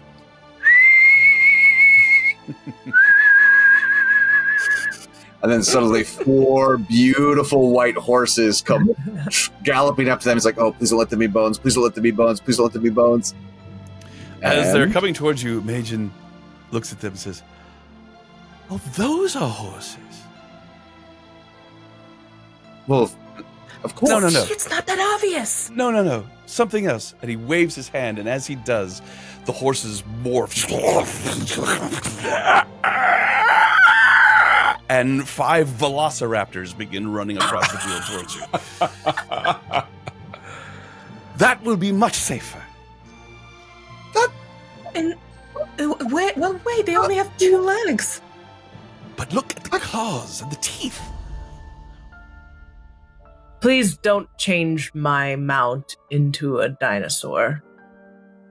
Could I have suggested a flying mount for us? Wouldn't that have been faster? As you say that, a series of red Oh, no. streaked souls go across the sky. Maybe ground is better. Well, dynamite. All right, let's get underway. So the velociraptors snap back and forth with their teeth, their large reptilian eyes. Majin hops back and forth, claps his hands, says, "This is more like it." No offense. I'm gonna have to talk to you about the charm of a horse at some point, but not to belay the point. You turned me into a dragon when we got here. This is okay. a little your vibe too. First you know off, how that was hard cool. it is to get animals here, especially whole animals. Do you understand the nature of why that is? I've been very curious as to why we haven't seen any. What are you talking about? We have one giant Yes. apple right over there. And he jumps onto the velociraptor, which raises up and rears almost like a horse, sort of like, and then begins to run across the fields, the ashen fields, like a tauntaun. As you all watch Majin begin to move, waiting for you all, but they seem to be having the time of their life. Well, off we go then. And I will try to jump on a velociraptor before Jack can climb behind me. Right? Follow him. I'm also going to jump out of velociraptor. The velociraptors seem to be have no problem with you riding them. Their attitude is rather infectious. I'm going to jump on another velociraptor and follow. Right. As you begin to make your way across the ashen fields, Wynn on her Cerberus-like two-headed dog, that you will recall that in times of battle, the two heads split apart, and it's the one head, and the one head splits apart, and out comes a skull, the other two halves on either side. Yes, I have my own little lady Cerberus. Yes. So awesome. And you begin to make your way away from Nox Valar. This journey takes several days. During which you see much evidence of the deteriorating state of the Sunless Crossing.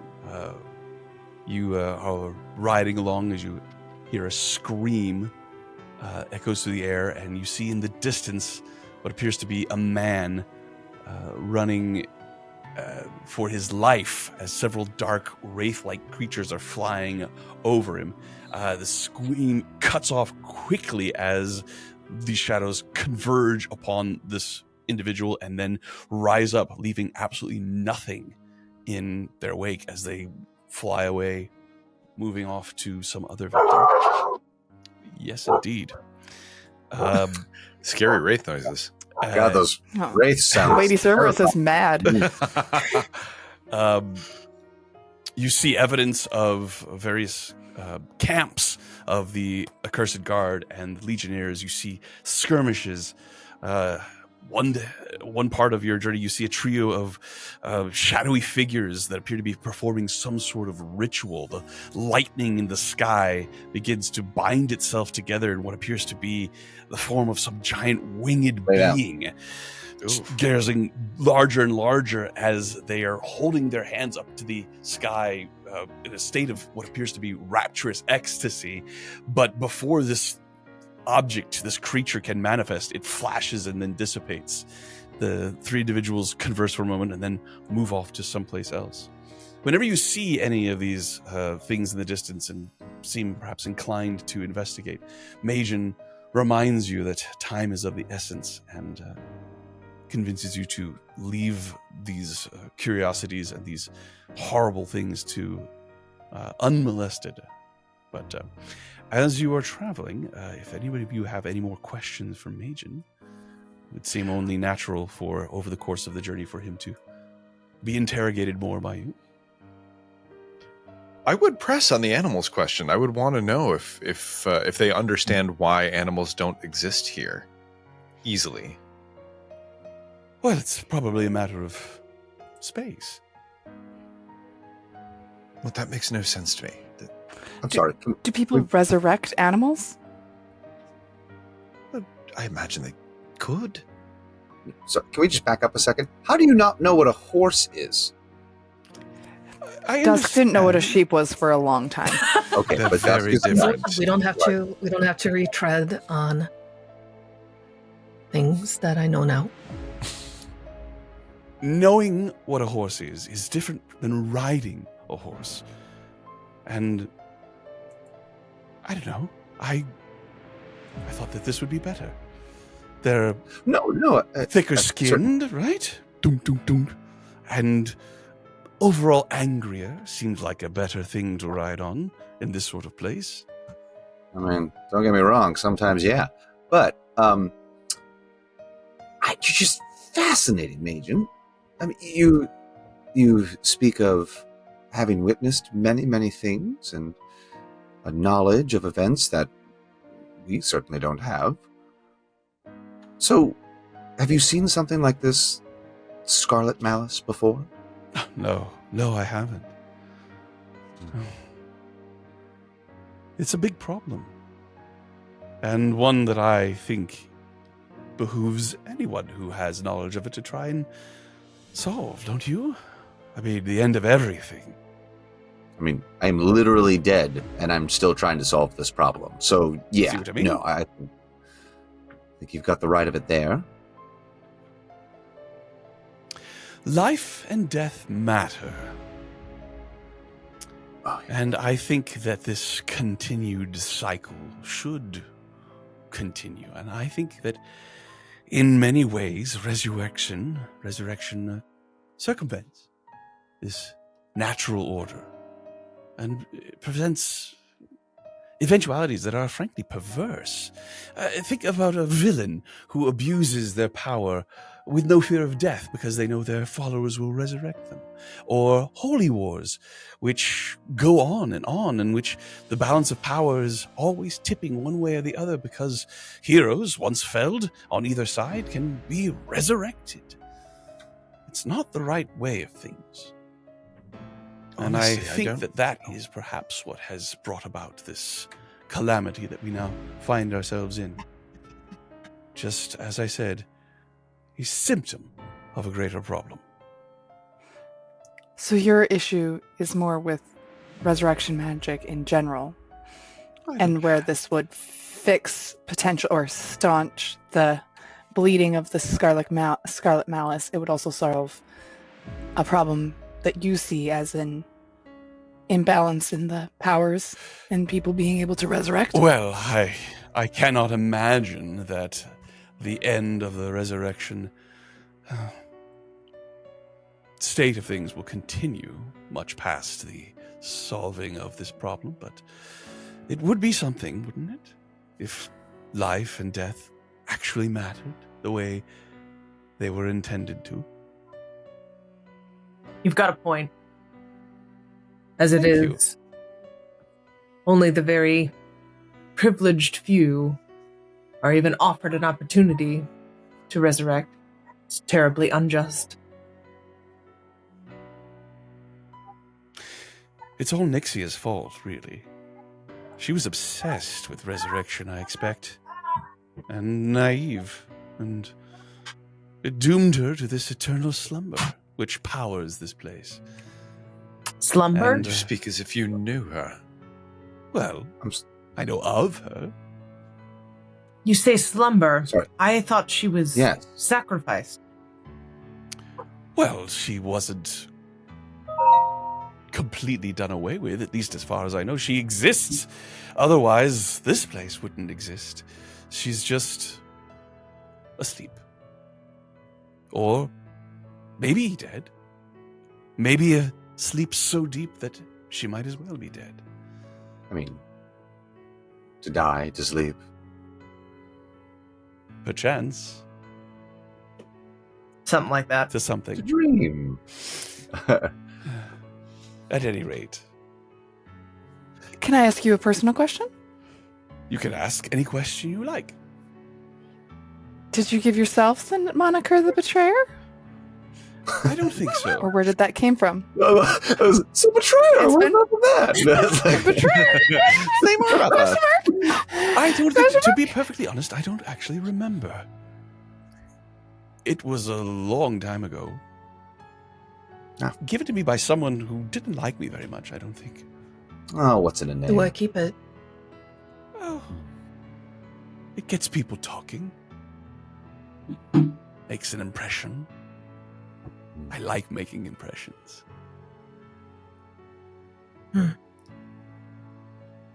Good. Very. You spoke of a deity you served. Oh, yes. Tell us about them.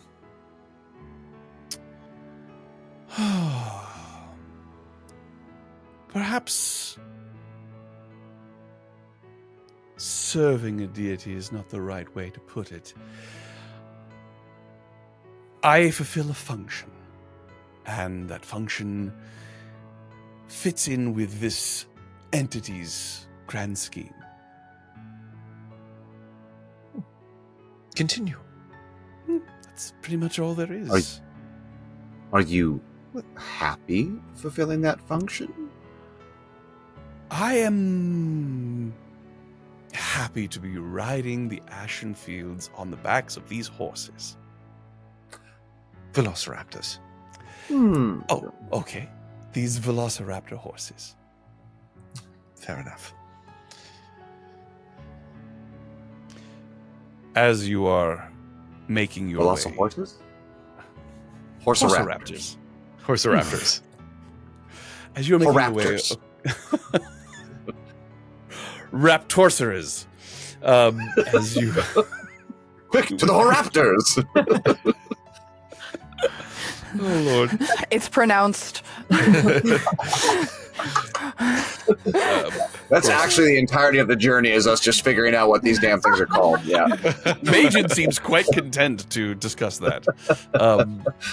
But as you make your way closer and closer to the edge of the Sunless Crossing, you watch as the golden grasses of the Ashen Field begin to thin a bit. They're no longer... Wait, are you saying that on this plane of existence, Earth is flat? It would appear to be. It's not a globe. It won't just come back around on itself. It would It's the appear to flat be Earth. that you are actually You just fall coming off to the end. Yes. No, don't. Indeed. Don't feed it. Don't feed that. No. But as you get closer to the edge of it, winds do begin to pick up. You don't see the swirls of the winds of Rue, but the wind is such that the grass is not able to be as thick here. But through it, directly ahead of you, directly in your path, you see what appears to be a skirmish.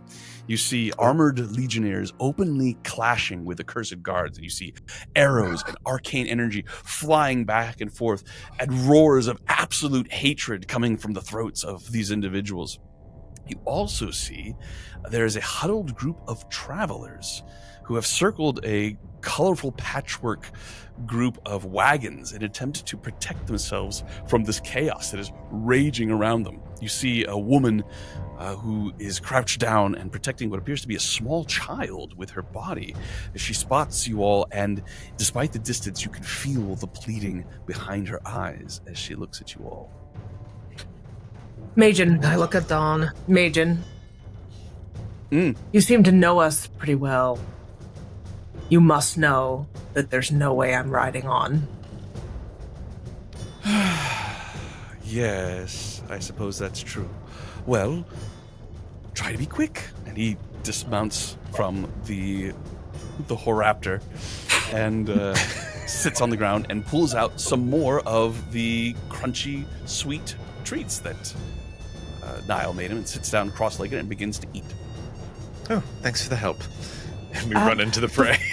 Hold on, before we go, I am tired of seeing you guys die, so if I can do anything to stop it, for some of you, Jack, I'm sorry, you're usually flying and out of the fray a little bit, and I'm going to look, and suddenly Dusk, Wynn, and Niall are going to just glow pink, and all over their body, and then it's just going to condense down to their hearts before it disappears completely. And I've cast Aid at 4th level on all of them, and they all get 20 temporary hit points. My goodness. Ooh. Wow.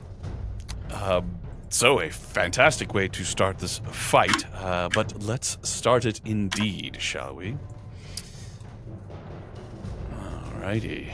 And then we'll run into the fray, because that's what we do. So... that is not I'm going to try right. really hard not to take this Let me try personally. again. One of these You and days, I get will- hit the least. One of these days, I will learn to correctly label my maps so that I don't constantly send people to the wrong place. But it's a pretty map. It was. It So, is. meanwhile- This one, however, is far more apropos for the moment at hand. Appropriate. So you find yourselves at the bottom right-hand corner of the page. Lovely. There we are. The accursed guard and the legionnaires should be clearly marked. You see the Okay. carts around the people in the middle who are all huddling. The sounds of battle are intense. We will roll initiative. Where are the survivors located? Yeah, in the I- very center of In the, here. Do not see any people in the middle, Sean. But it's in that grove. Okay. Where the It's trees not are. a grove. outlines of Those are gold. actually people. There's about 50 of them. Oh, they look like trees, but know they're what? people when you zoom in. They are indeed people. Yes, people trees. Oh, holy crap! People Yeah, trees. no. Huh. It's like, oh, this is a well-protected grove. We'll just move along. All right. I rolled 11. It is not populating on roll 20. I will. Oh my fix it God. for you. Yes, All right. do all of you please have physical dice with you if you can, just so that we can anticipate any potential Yeah. problems. An Hiccups. 11, you say, win. Yes. So Dusk and Dawn and Nile and Legionnaires and Here's a Guard win. Jack, what did you get? Oh, I rolled a 10. 10, did you? I did. Very I good. did, but So we have Nile at the top, Legionnaires second, Win, and then Jack, and then the Accursed Guard at the Dusk, and then Dawn. Nobody rolled above a 15. Yeah. Which Wow. means at the very start of this combat, I need one of you to roll a d8. ooh, Choose amongst yourselves, friends. I'll do it. I'll do the first one. Go for it. All right. First roll. I rolled a 1 on my One. severed threads. But that could be good. It could be good. In point of fact, it is good. As Oh, yay. this battle rages on, there is a great deal of magic and weaponry being thrown back and forth. You find yourselves having to duck and weave to get through it. However, you manage to do so successfully, making your way to this fight. The Accursed Guard and Legionnaires appear to be concentrating mostly on each other, but they are aware of your presence as you come running in. Nile, it is your turn. All right. Knowing that this is going to put Wynn's mind at rest, I am going to run in towards the center of the group of people. I'm going to brandish my whip. I will use my bonus action to dash, so I get close to the center of the group. And I reel back with my right hand, and I whip my whip just at the feet of the woman clutching a child. And the 4 points of my whip tear open the fabric of the ground, and I am casting Rope Trick to let 8 of these survivors descend into this other dimension in safety.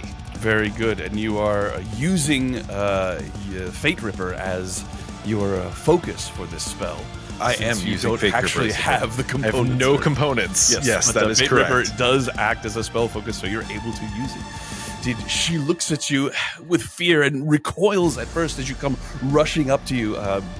The Accursed Guard all appear to be wearing armor and helmets, almost like Knights Templar. The Legionnaires have much more of a ragtag mercenaries look. All of them, you see massive wounds and look like they've been through absolute hell. But as you come running up to her, she looks at you and clutches her child closer to her, eyes wide with fear. I just nod at her and say, "Hold tight." And 8 of the people in the group, the woman, the child, and 6 others that happen to be nearby, fall into this other dimensional space. Fantastic. That means there are now 42 individuals here in the middle who are endangered. Nile, that is your move, that is your action. Anything else? Nope, the bonus action was to dash into that fray, so I'm done. Very good. The Legionnaires fight their various targets and pay no attention to the rest of the group. That's going to bring us to Win. Just need to confirm. I know the Cursed Guard are bad guys, but in this moment, the Legionnaires are as well? I would say it does not appear that any of these combatants are having any regard whatsoever for the effect their attacks might be having on the innocents that are hiding. Great. That's what I think. So I'm going to move 30 feet. 5, 10, 15, 20, 25, 30, 30. Closer to the... Hello. Closer to this group of the sort of east, a little bit north of me, fighting Legionnaire and a Cursed Guard. Sort of on the right-hand outskirts of the wagon circle. And the ones that are closest to me. But then I am going to cast Moonbeam on them. Ooh, Moonbeam. So you saw me standing alone. What does it look like when you cast Moonbeam here? All right. So when I normally cast Moonbeam, it is a column of what looks like ice in the moon. So it looks like we're being showered down with icy snow if you're caught inside of it. But this is the first time I've cast it here, and instead of icy snow column, it's more like needles of ice in a chaotic little swirl, and they have a tinge of black in them as if they are dirty icicles. So just like very, very thin, dirty icicles, black icicles coming down just in a column. A torrent. Yeah. Fantastic. Where will you put that? Right in the middle of these two gentlemen so that it hits them both. Alrighty. Indeed. So, you are now concentrating on Moonbeam. That's Is anybody else seeing two Moonbeams, or is it just me? I'm just seeing the one. I just see the See just the one? All right, good. Excellent. Sometimes carry more on. than one comes out, but if I'm the only one seeing it, then we'll just move on. Brings us to Jack. All right. So, Yak is going to go ahead and fly. My How could you Yes. forget? Yeah, just in case. The accent is on the. All right, and then so what I said. He is a dick. And and these are 5 foot squares. Yeah. They are indeed. 10, 20, 30. All right, lovely. So he's going to go ahead and perch himself up onto this wagon.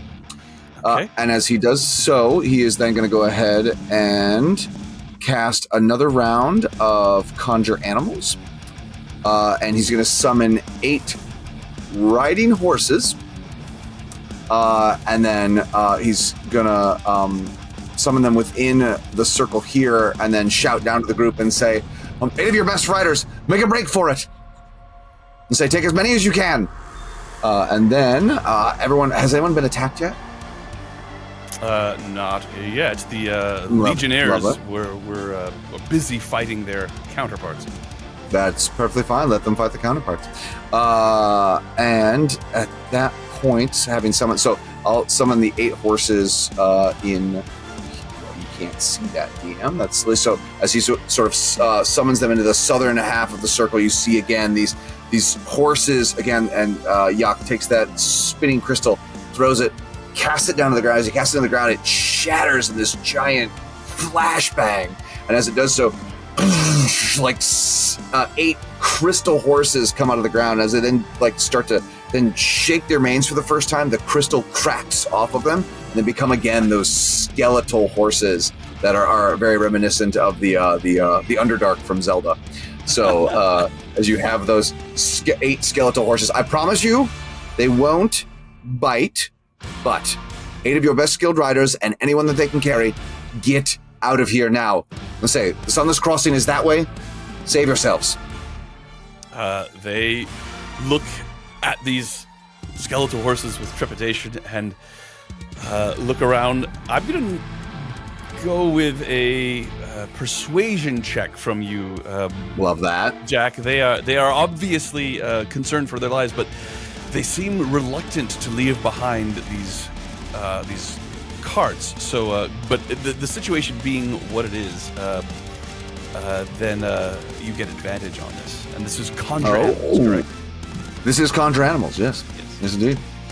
All right, so with advantage, that is going to be an 18 on the die with a total of, is my persuasion? Mm-hmm. That'll be 30 for persuasion. 30. You see a little bit of uncertainty as they look around at all of their belongings or whatever all of this is, and then acceptance as they realize they have to get out of here. And it looks like they're going to prepare for just that.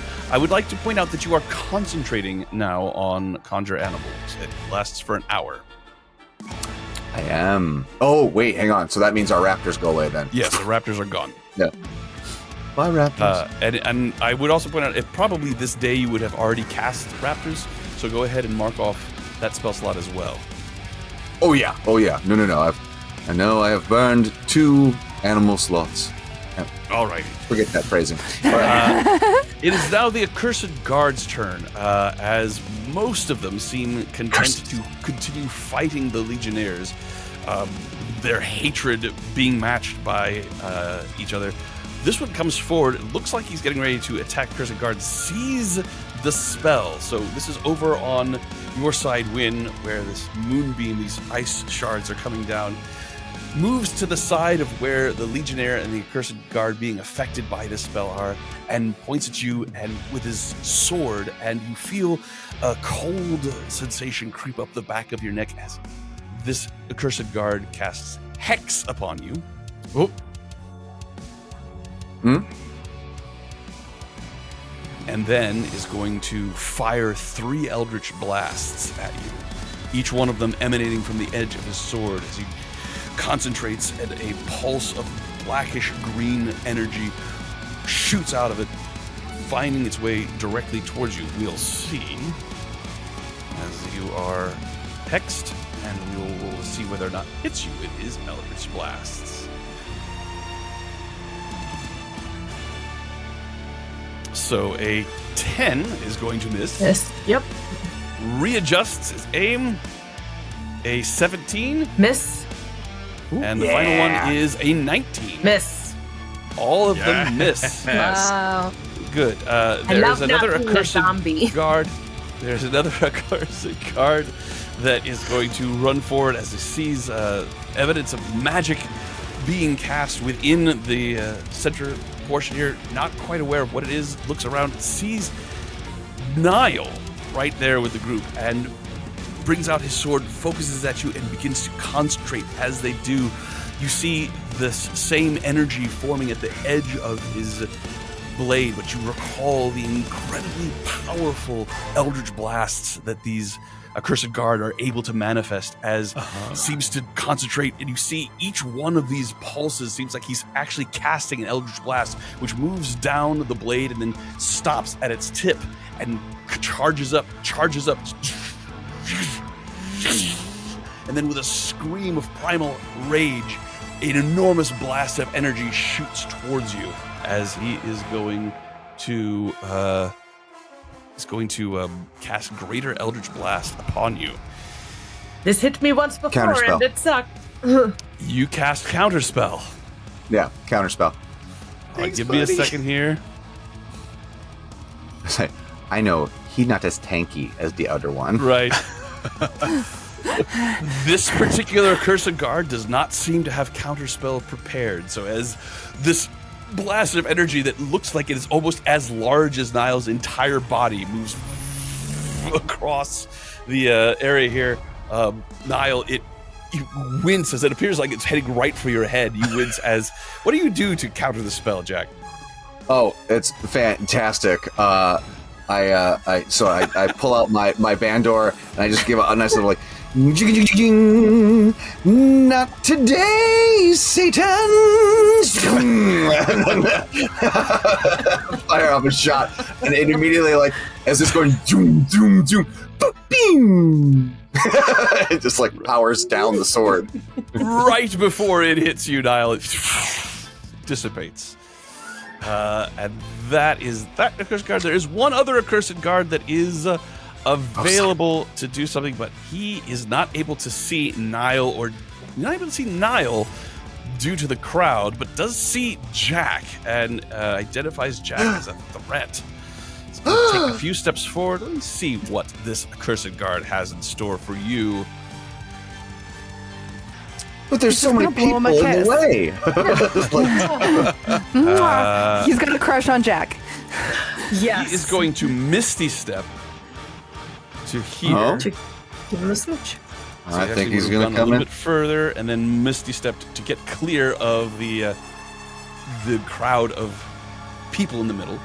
And just the right there. people having been saved by us immediately mob him. No? Yes? Ooh. No? Let's see. He is going to.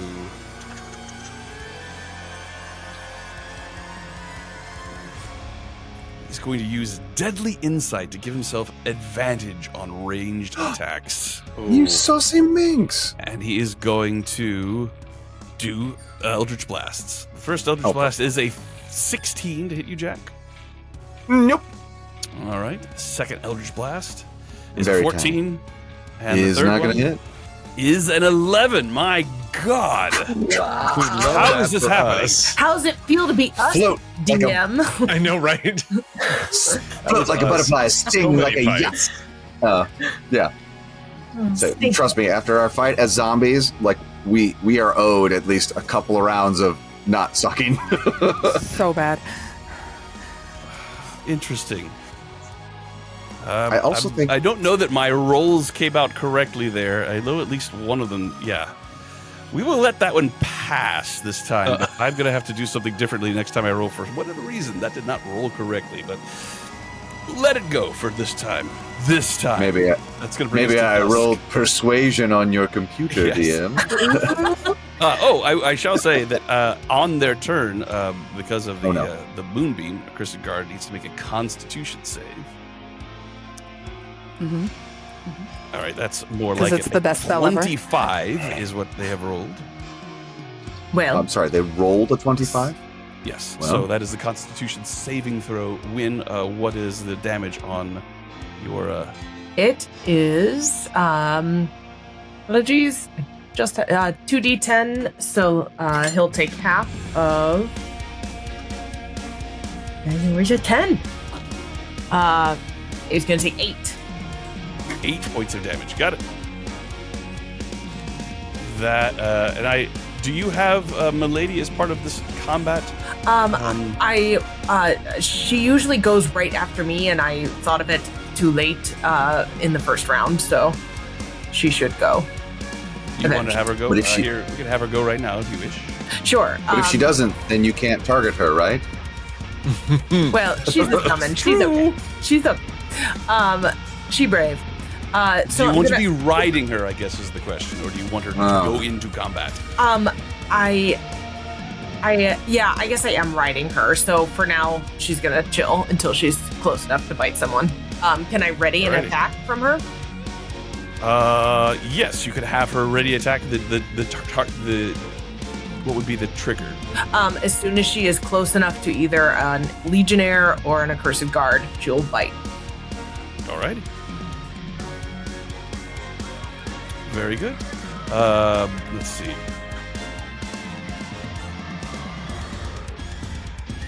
We'll just use it has the same stats as a mastiff, as I recall. We just Yeah. made her bigger. Yes. Okay. You big puppy. Sweet puppy. Big three-headed puppy. All right. Dawn. Wait, I didn't go. It's Dusk's turn. Dusk. My fault. From dawn till dusk. I like to think that the party does that all the time. Like dawn, dusk, Yeah. dawn, Oh, dusk. absolutely. Yeah. Could you guys pick names that were farther apart from each other? She was a forgotten child in her family, and now at the party too. It's All right. No. What is the plan, No. Dusk? 30. I'm gonna move up 30, closer to Win, Okay. and I'm going to target the. Oh my God! I love them. It's Milady. It's my lady. My lady. Obsessed. Of course, you Wrong. picked the most adorable picture for the frickin' token of the dog that you're now trying to kill. You monster. That's I'm going to persuasion. target All the the monsters, Ryan. All of them. I'm going to target the accursed guard that targeted Win, You got it. and I'm going to cast my Divine Wrath. Okay.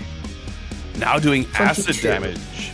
Yes, now I do the acid's damage. Alrighty. So, What does the 22? acid damage Divine Wrath cast look like? I will kind of motion my hand, almost as if like throwing a softball, but instead it just kind of gathers, and a see-through, like, amalgamation of this green, almost spectrally looking liquid is thrown from her hand at a much faster pace than her actual hand movement was. So like slime? Yeah, and dripping as it goes, but it doesn't seem to affect anything that is dripped on the way until the actual splatter on her target. Oh, cool. So the ball of acid moves forward, and as it does, it drips down, but it doesn't actually burn anything until it hits the target? Yes. That's cool. All right, we'll make that attack. So I rolled a 22. Oh, well, that hits. Okay, then I will roll. So that's 4, and I'm going to use 2 divinity dice All right. to do 2 more. This is a class that you can find in the Black Ballad, the Godless Cleric. Incarnate subclass, and using the divinity dice that are given to you, you have a certain amount that you can use for each spell and stuff. So 2, 6, so that's 8. And then 3, so that's 11. Got it. Total damage is? 11. And can we put... I need to be able to mark the target that I hit. You got it. For this type of damage. You got it. I'll give them a little green circle. So Thank you. as the shard of Savras that you have in your possession begins to glow, you concentrate on it, lob this acid. It seems like when you first lob it, there's nothing there, and it is ephemeral and not really there. But as it makes its arc, it becomes more and more manifest. Until as it appears right in front of this accursed guard, it actually has a crackling and a burning. It's almost as if it's actually eating away the air as it moves across, strikes this accursed guard right on their arm, and they let out a hiss of pain as you watch some of their armor and their cloak eaten away by this substance. And the cool thing about doing acid damage is at the end of their turn, they're going to take half of that damage again. Oh, goodness. So there's Which is 11 why- total, so that would be 5. Marking. Yep. Okay. Good to know. All right, that is your action and move. Anything else, Dusk? That is all. All right, brings us to Dawn. Okay. I'm going to step forward 5. I'm going to move to the west, my full movement. All right. And then I'm going to pull my hands together and just start expanding them out, and you'd expect to see something happening between my hands just from the motion I'm making, but actually over to the side over here in the center of where all of these people are off to the west, these accursed guards and legionnaires, that's actually where suddenly a light shows up and starts expanding and growing until there is a 30-foot radius, 40-foot high cylinder of daylight. Oh, goodness. As I cast Dawn. Oh, Don't my. cast Dawn. Goodness. I had to take the spell. It's named after me. You absolutely yeah. Maybe you're named after it. That's going to warrant a spell template. Give me a moment here to bring it Yeah, out. sorry. I forgot to give you the heads up that I needed a 30-foot It's radius all right. there. Yeah, hey, just FYI. Yeah. What does it do? What does it do?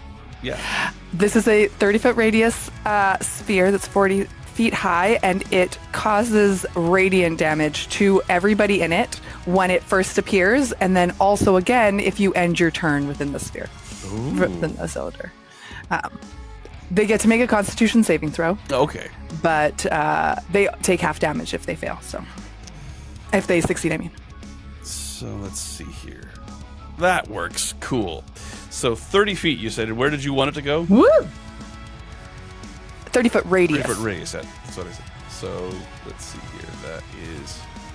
That's 45, so it's going to be a little smaller than that. As this light manifests, it does glow with power, but as it comes down out of the maelstrom roiling about in the sky above you, it seems to bring some of that maelstrom down with it. So as opposed to it just being a beam of light, it is actually a swirl of silent, chaotic energy that comes blasting down into the ground.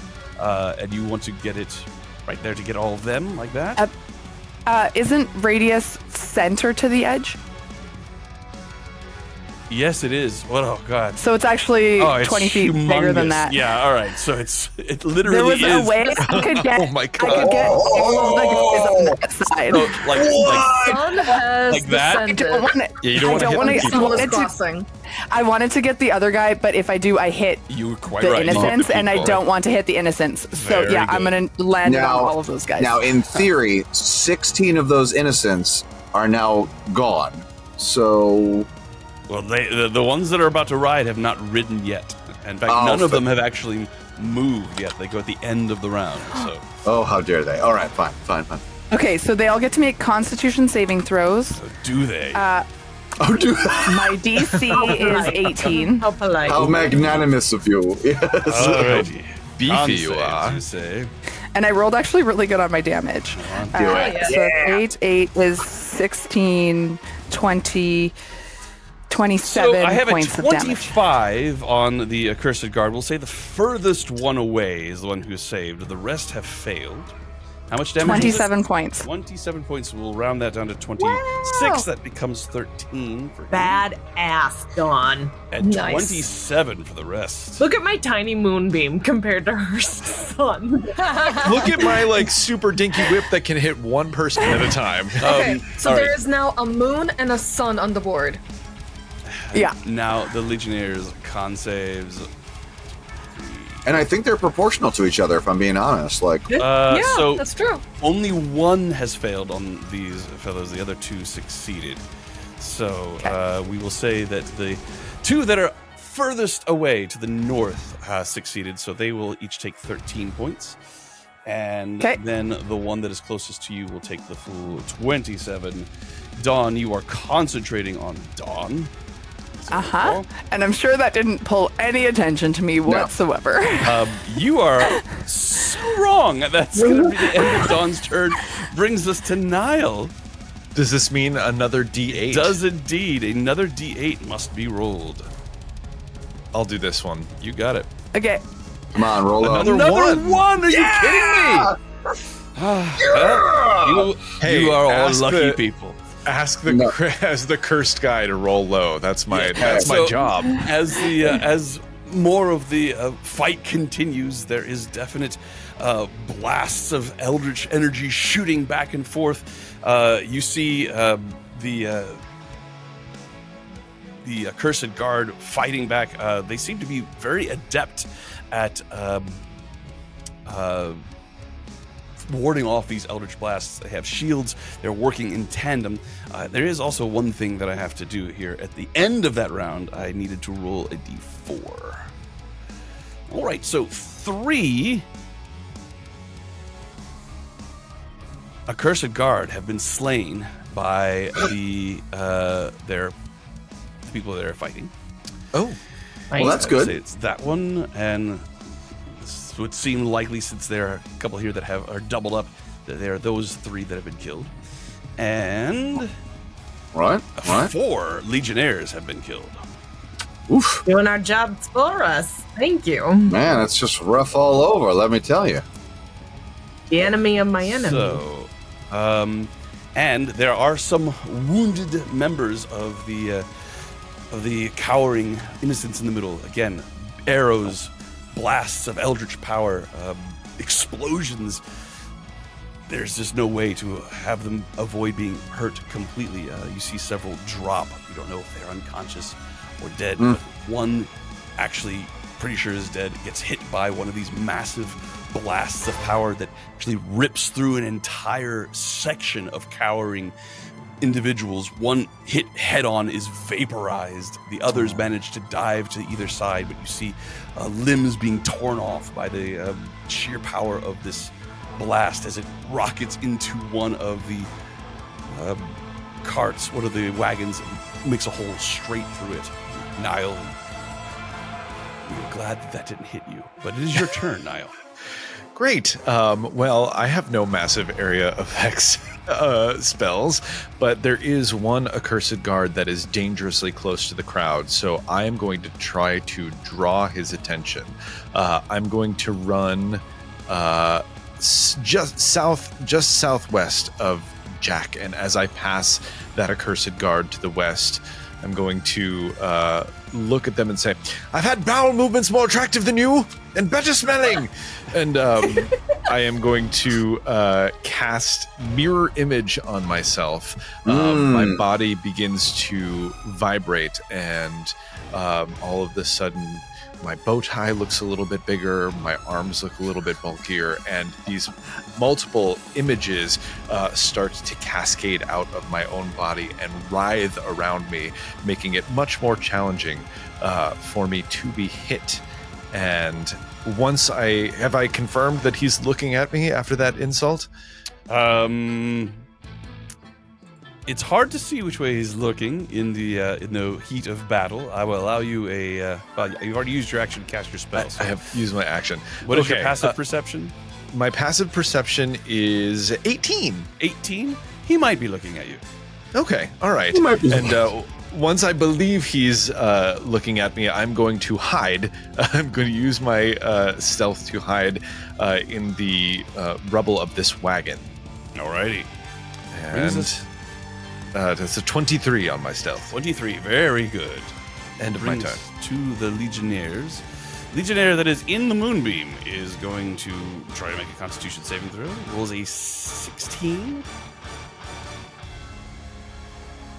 I do believe that fails win. Yeah. Does it fail? Yes. What is the damage? Apologies. And it's I roll again, right? For the damage.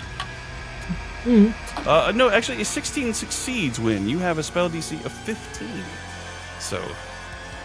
Thank you. You're right. That's Succeeded, the first time I get Moonbeam here. Okay, no problem. Fail gets an 8 damage. A success gets an 8.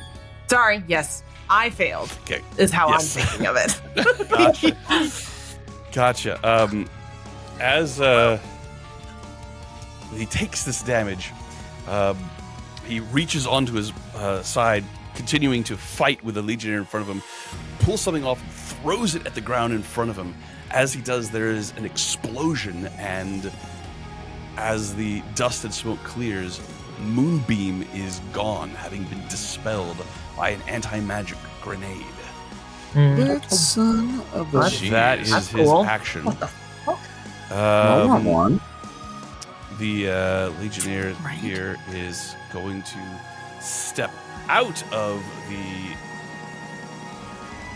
Come on, just hang out in there. No, let's see. Hang out. Yeah, what do you like? Step out. Wait, don't move. I think your shoe's untied. As he does. Actually, Hey, look, a penny. they're going to take the dash A bronze action piece. as they both run and make their way out of the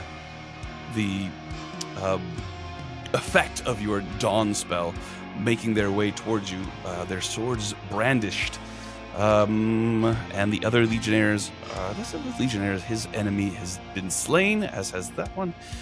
So the legionnaires that are in the area begin to charge forward, coming down from the top of this wagon circle, making their way through the crowd, shoving people aside, little regard for them. However, they are impeding their travel. So the one that is trying to dash you ends up in the middle as opposed to getting all the way to the group. I think that is all. They all take the dash action to move closer to the rest of the enemies, of which they seem to be including you as a group. Brings us to win. Do I get the sense that that Legionnaire that is in the middle of the crowd now, he's pushing people, no regard, but is he like hurting them? I will need you to make a perception check. Would that be my turn? Yes. What is your passive perception? Where do I find that, please? Oh, never mind. Passive perception 14. 14. There's so much chaos and crying and explosions happening around. You really are not able to tell. If you really want to know if he is a threat to them, you will have to take the time to observe. All right. Well, she's not going to take the time to do that. She's just going to assume the worst, and so she's going to cast command on him. Okay. Let me just make sure. Yeah, 60. 45. Yep. Again. So she's going to cast command and command grovel. So Command grovel. So that's a wisdom save, correct? Mm-hmm. All right. So your voice rings out with authority. I have rolled a 5 as the Legionnaire stops in their tracks. On their next turn, they will be forced to grovel. I'm going to use my movement, which is technically also Milady's movement, to get closer to this accursed guard a little bit north of me,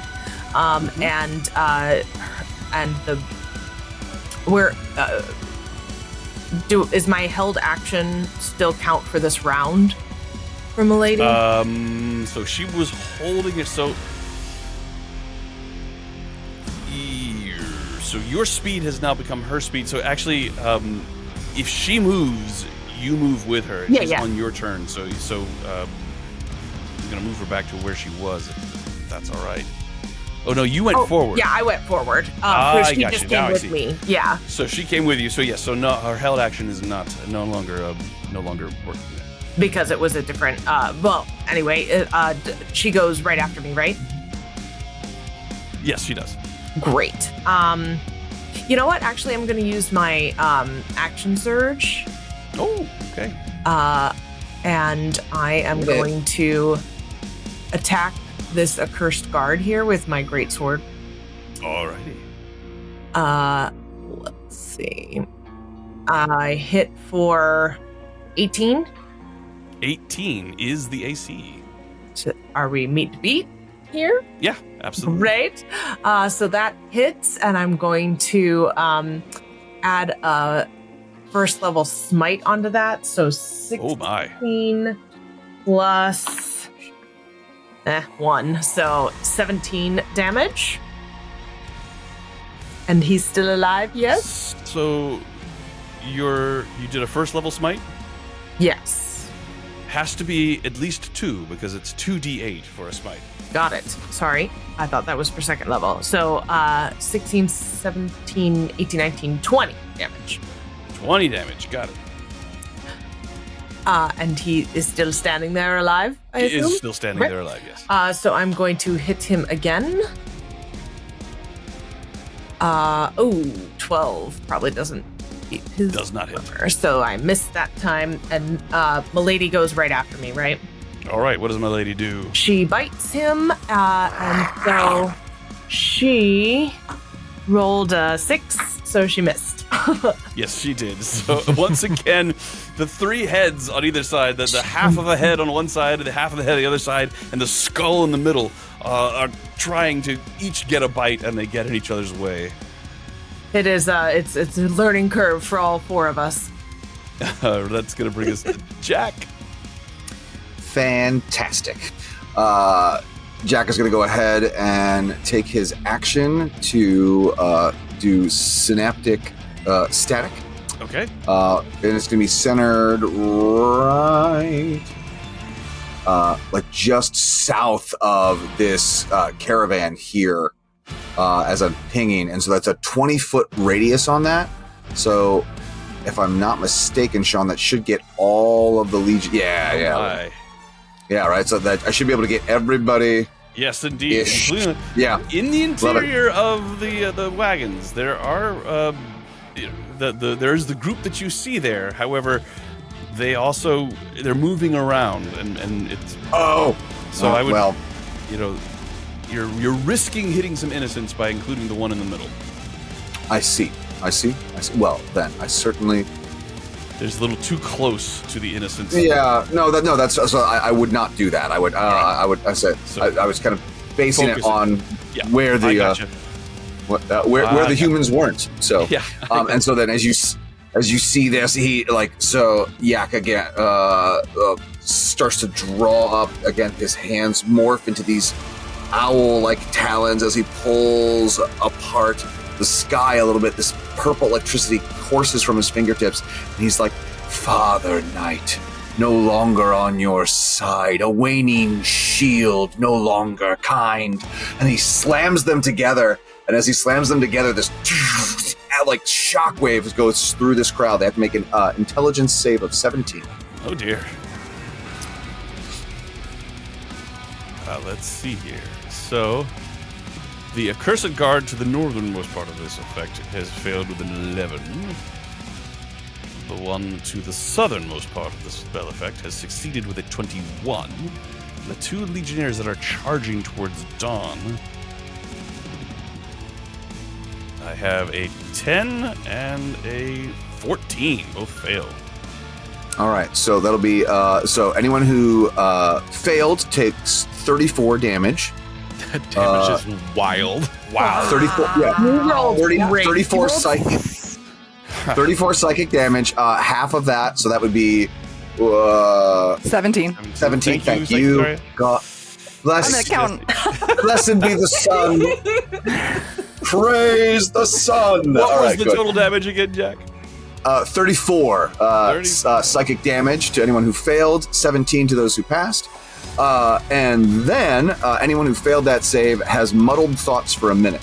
So anytime during that saves at the end of each of their turns. Yeah. So, and then during that time, they roll the d6 and then subtract that number rolled from all of its attack rolls and ability checks, as well as its Constitution saving throws. Yes. So, and it's just a little dumb, just a little more dumb. Yeah.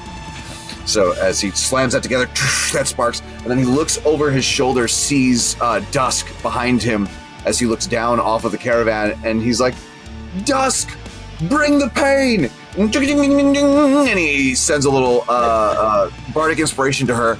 Friendly reminder to my fellow party members, you can use my bardic inspirations as magical inspirations. So anytime you cast a spell that does damage or heals, you can roll my bardic inspiration to add to your damage or to your heals. Nice. Awesome. Very cool. D8 or a D10? Jack, A D10. Nice. I suspect it's the end of your turn. And that is the end of my turn. Well done. With a bow. Well done, my good man. Take a bow. Great turn. So the accursed guard goes. So 2 of these accursed guard are going to also move out of the sunbeam. What comes around is going to continue to fight legionnaires. However, the one that is we've been hit by a sunbeam and now we're dumber. Can we go home? that is able to get past the legionnaires and make his way towards you, Dawn, comes to there. As he does, he begins to power up the massive greater eldritch blast, getting ready to fire it at Dawn. It begins to suck in the energy around it and creates a little pit of utter blackness that is tinged with a green event horizon, and with a surge of strength fires it towards Dawn. Doesn't appear that Dawn's going to get a counter spell. No, but you do have to roll a d6 and subtract it from that attack. Indeed I do. We'll see how that goes. Ooh. So my 23 becomes an 18. My AC is 17. I look at that man and I say, "Sneeze." And I cast Silvery Barbs, and there is an itch inside of his nose, which affects his aim. You can give advantage to somebody as well. I'm giving advantage to myself. I will roll again as he goes. God, that's so real. That's so real. This time he rolls a 13 as this blast of power I got you, girl. up into the air and does not hit Heart. Dawn. However, there is one that is to the northwest of Nile. He reaches out with his hand and is going to cast Hex upon you. I am Who is hidden. this? Oh, Can he see me? You are not hidden after you cast Which one is Silver this? Farms, my friend. Is it this one? Oh wait, does that? Oh, that will break my. That breaks your stealth. No, the accursed guard just below to Thank the you. a little further. Oh, okay, fair enough. Is going to hex you. Hex will affect you regardless of your mirror image, as he does not actually have to roll an attack roll to hex you. So once again, brings his sword forward, and there's a sound like a door closing on fate as he hexes you. Fair enough. And is going to fire 3 Eldritch Blasts at you. Blast. Blast. Blasted. Blast! Attack number 1. I'm going to roll these with dice because they didn't work the last time. No. Do it the way you did last time. No, I cannot. I'm afraid the last time was not accurate. Did not reflect his spell attack. Well, that's going to miss. Ooh, that could hit. Let's see. My AC Spell is attack- 17. Spell attack is that. So that is going to be a hit with a dirty 20. Okay. I'm going to go ahead and did you roll the negate the d6 from that? The one that is attacking was not in Yeah, your he wasn't in. synaptic static. Because he was too close. Wait, to the which keyboard. one? Oh, that one. Yes. Oh, very well then. I will cutting words him then. Cutting words, him, eh? So His words. What do you say? I'll go ahead. I'll roll my d10, and you can subtract 8 from that roll. All right, so that will then miss. The dirty 20 becomes a 12. Nice. And then he goes ahead and tries to do that shot. I go, "You're a bitch," and he just The final attack will also hit with a 23. Okay. damn. So, yes. Wait, oh no, go ahead. All right, Do your so thing. that's going to be a total of 8 points of force damage, and then the hex on top of it will be 3, so a total of 11 points of force damage. Now, does he hit me or does he hit one of my point. images? Roll a d20. All right. There it is. An 11. He hits one of your mirrored images. All right. Now- And that disappears. 2 of your mirrored images. With 2?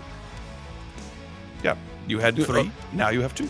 Oh, now I have 2. I see. I thought you said he hit 2. No, and no, I was no, like, no. how dare you? Okay. All right. How Another very accursed dare guard. you? Accursed Guard Green, I believe, is going to take some more acid damage on his Yes, turn. he's gonna take 5. Alrighty. Ooh. Now you can Right. unmark him. Thank you. He is going to take aim at Win and is going to do 3 Eldritch Blasts on her. Bring She's it. already hexed. Damn it. I'm hexed. Yep. I'm hexed. I thought it was That will counterspell. miss. That will miss. No, the big blast of blast. death was Yes. The counterspelled. final one will hit. That will be a total of. Let's see here. 8 points of force damage. It Hex comes in for 2, so a total of 10 points of force damage. All right. Fine. You're welcome. And then the last one is going to Misty Step away 5 feet. Yeah. 30 feet to there, and as he lands, Into the sunbeam. he is going to cast upon this entire area a fireball.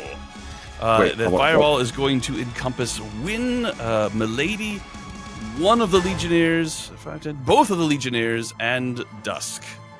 So I need dexterity saves from Win and Dusk and from Milady. All right, Win. Oh no. Oh no. Win got. Dusk, you're also resistant to fire. Remember, Oh, that's Dusk, you nice. have an inspiration. Yes, I'm pretty sure. Yeah, I don't think the inspiration is gonna do much considering I rolled a 6. And it's a -1, so it's a 5. Okay, I got that's probably going to fail. 18. Oh, sorry. Milady got 19, and I got 18. Both of those succeed. Legionnaires What's your radius for your aura, Win? 15. Oh, yeah. Yeah, Dusk is within the aura. That reduces all the damage of magic, doesn't it? Good call. It does. And also gives you a bonus to your saves. So, what did you roll on your save, Dusk? 5. 5. 5. So my plus Win's aura. 4, I brings believe. to 8. Yeah. Do you want to use, 3. if you roll Sure, a let's- 10 on yeah. your, Yeah, that's likely. Okay, let's try it. Come on, do it. Wait, which this? Oh, this is 10. Yes, it is. D10. Oh, 8. Which so is a it's 16. 16 just barely fails, I'm afraid. Oh. As the Nice fire try. shoots out, a little mote of orange light lands right on Milady's hindquarters and explodes in conflagration of flame that burns with intense heat for just a moment, but it is enough to burn you all. Your hair, your eyebrows, your clothes. Milady yelps in pain as everyone who failed takes 32 points of fire damage, a rather tasty fireball. So if you succeeded, And I that will be take halved 16. to 16. That will be halved to 16. And I take. Dust, and I you take take 16 16 'cause because you're resistant to fire, indeed. Win, your aura protects Milady, so she takes how much less magic? How much damage? Less damage? It halves Halves it. it. It makes you resistant. So she not only succeeded, but she has, so that 16 becomes an 8. 8. So 8 points of damage to Milady. Wait, does the aura reach me? She's still up. It does not. It's 10 feet. Yes. And that is the Accursed Guard's turn. That will bring us now to Dusk. Dusk is upsetty. Upsetty spaghetti. Upsetty spaghetti. You haven't even blown through your temporary hit points I gave you yet. I know. I am going Don't say that in front to of Sean. Wait, I'm people got going 3 to- hit points? cast Spark of Godhood, Ooh. Oh. and What does that look like? Sounds badass. you first hear the reverse of glass or crystal cracking. So it almost sounds like a crystal or glass is coming into being, and from me and from where my heart is, a light of just pure gold comes out, and I lift a little bit from the ground, and as I do, there is almost like this coalescence of the acid that she's currently using, and it's surrounding her and dripping, but this time when it hits the ground, it actually does sizzle. Okay. And from me, you hear my voice booming, saying, "I will decide your fate." Indeed, it booms with a incredible intensity. Jack, you pride yourself in being able to project, but this voice, as it washes over the battlefield, you actually feel and see the wagons lean away from the force of what Dusk says as she taps into this small piece of divinity that she keeps within herself. She's using both her diaphragm and the resonators, kids. So I got a subwoofer in my pocket. All right, this blast of divine power shoots out from you, and which of these that targets? is just that is I can't do that until my next turn. So the action Gotcha. was to nurture the spark of godhood, Okay. and then Charge the things are coming. So Charge up! we'll give you a cool little aura going on for this, but now since it's acid, I guess it should be green. Unless you want another color. Ooh, make gold. Gold. Okay. Would yellow do? I'll get my imagination's creative. Thank you. I appreciate this. So, I appreciate that. We all appreciate the extra imagination required to turn the yellow into a golden aura. We're just that good. Aren't you though? Skill. That's Dusk's turn. Brings us to Dawn. profesh. Don is going to do something, or I'm going to do something incredibly smart, and I'm going to run towards the people who want to hurt me. Okay. And I'm going to run and end up here. I can't be smarter. You two weren't in the thing that made you dumber. What are you doing? Wait, a brilliant idea. No, bad plan. Yeah, like. And I'm going to start by conjuring my spiritual weapon. Okay. Up near, actually right beside, on the other side of this guy who's right in front of me. I'm going to cast it at 4th level. It's not a 2nd level spell. What is your so that I get spiritual to weapon? What delineates its form and its size and its shape, depending on whether it's 2nd or 3rd or 4th level and all that? So normally it's a mace covered in purple hyacinths, and we've already seen that the hyacinths have kind of rotted away here on this. But now, instead of like a regular mace, you know the Witch King's helmet in Lord of the Rings? The mace head looks like that. It's like super intense, and that's kind of what it looks like. So it does an extra d8 damage. I'm going to take a swing at this guy. Which guy? The guy right in front of me. That's You got it. Which you've run right up to, and then you are flanking. Well, you're not actually flanking, but you have on the other side of your spiritual weapon. 26. 26 is a hit. Good lord, you guys. And I rolled 18 plus 4, so 22 points of damage. Goodness. Okay. And then I am going to use my action to. I'm taking inspiration from this earwig song we keep hearing, and I'm just going to start whispering under my breath. You'll fail. You can't do anything right. Nobody likes you. Just all these things. And as I say that, the nobody likes you is needed. And as I say that, a wave of sound is going to move out from around me in a 30-foot radius. And all of these guys around me have to make a charisma saving throw. So is this specifically this? This is my channel divinity wave of regret. As they all start hearing this. Does the wave of regret specify creatures that you choose? Enemies. Specifies people I see as enemies. Okay, gotcha. So you mean. So again, this ability will encroach into the middle of the cart in the wagon area. You might affect some of the people here.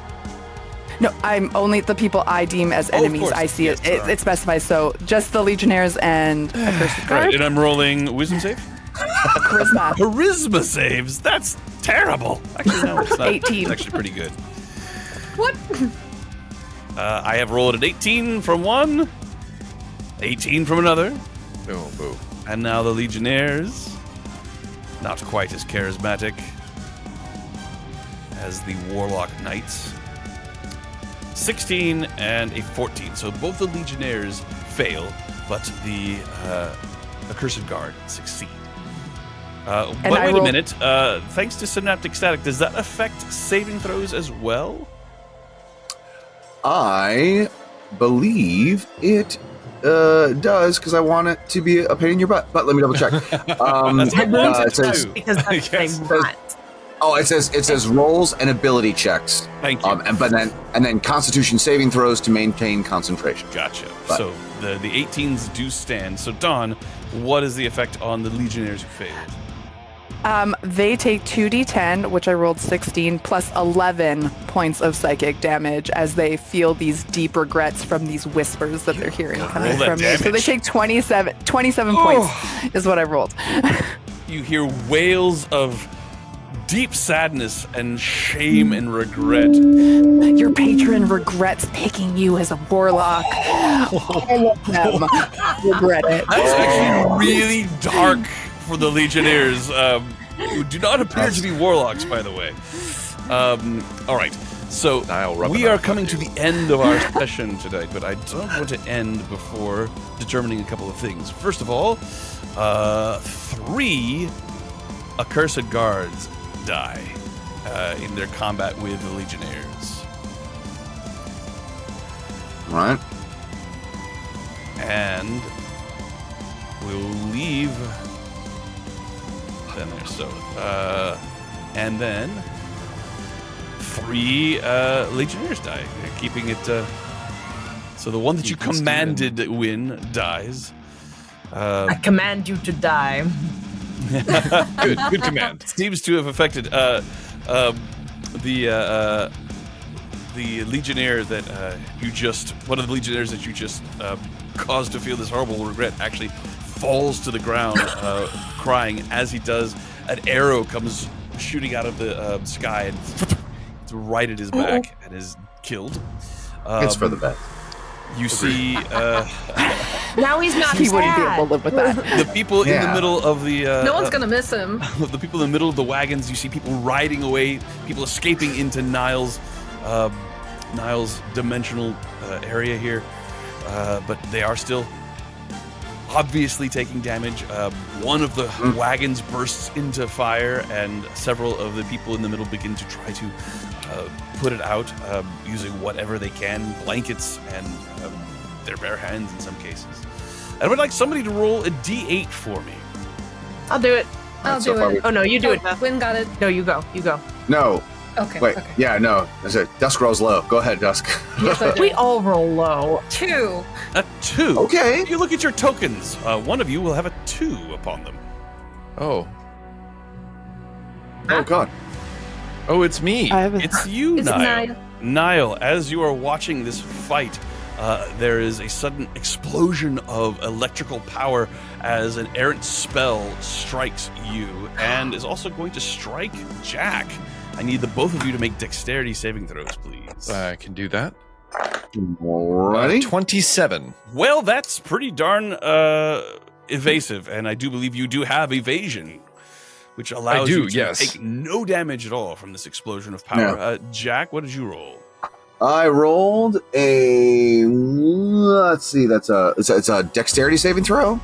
Indeed. That is a 9 plus 7 is a 16. I am. Should have gave you the temporary hit points. I'm gonna go ahead and burn a luck die. All right, go for it. And do it again. It's pronounced. That was worse. Never mind. Fine. All right then. All right. So the 16 stands. Yeah.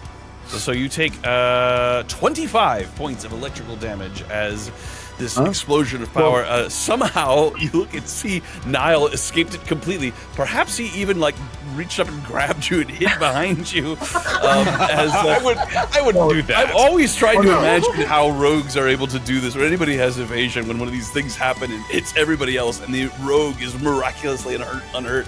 So diving behind somebody or I'll tell you putting a bag over exactly their what head. happened. He went ahead and cracked his whip up and managed to catch the top of the wagon and whips himself skyward up into the air. As I'm standing there going why are you? And he's just up in the air for a second I'd say sorry, but we both know I wouldn't mean it. And then Very nice. Roll a Constitution saving throw, please, Jack. I was like, You're trying to beat 12. okay, great.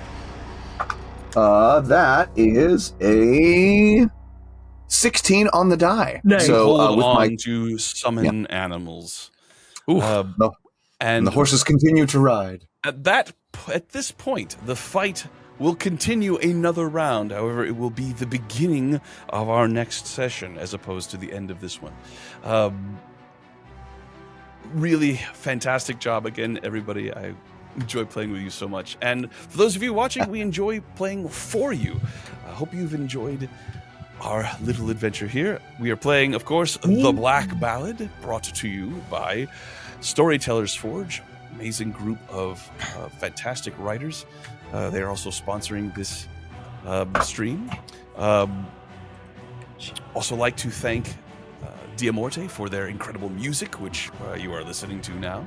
A fantastic addition to our endeavors here. If you like the character art, you should check out Kai. She did amazing work and is continuing to do amazing work. Hopefully in a couple of episodes here, we'll be able to show you some more full body artwork that she has done for our characters.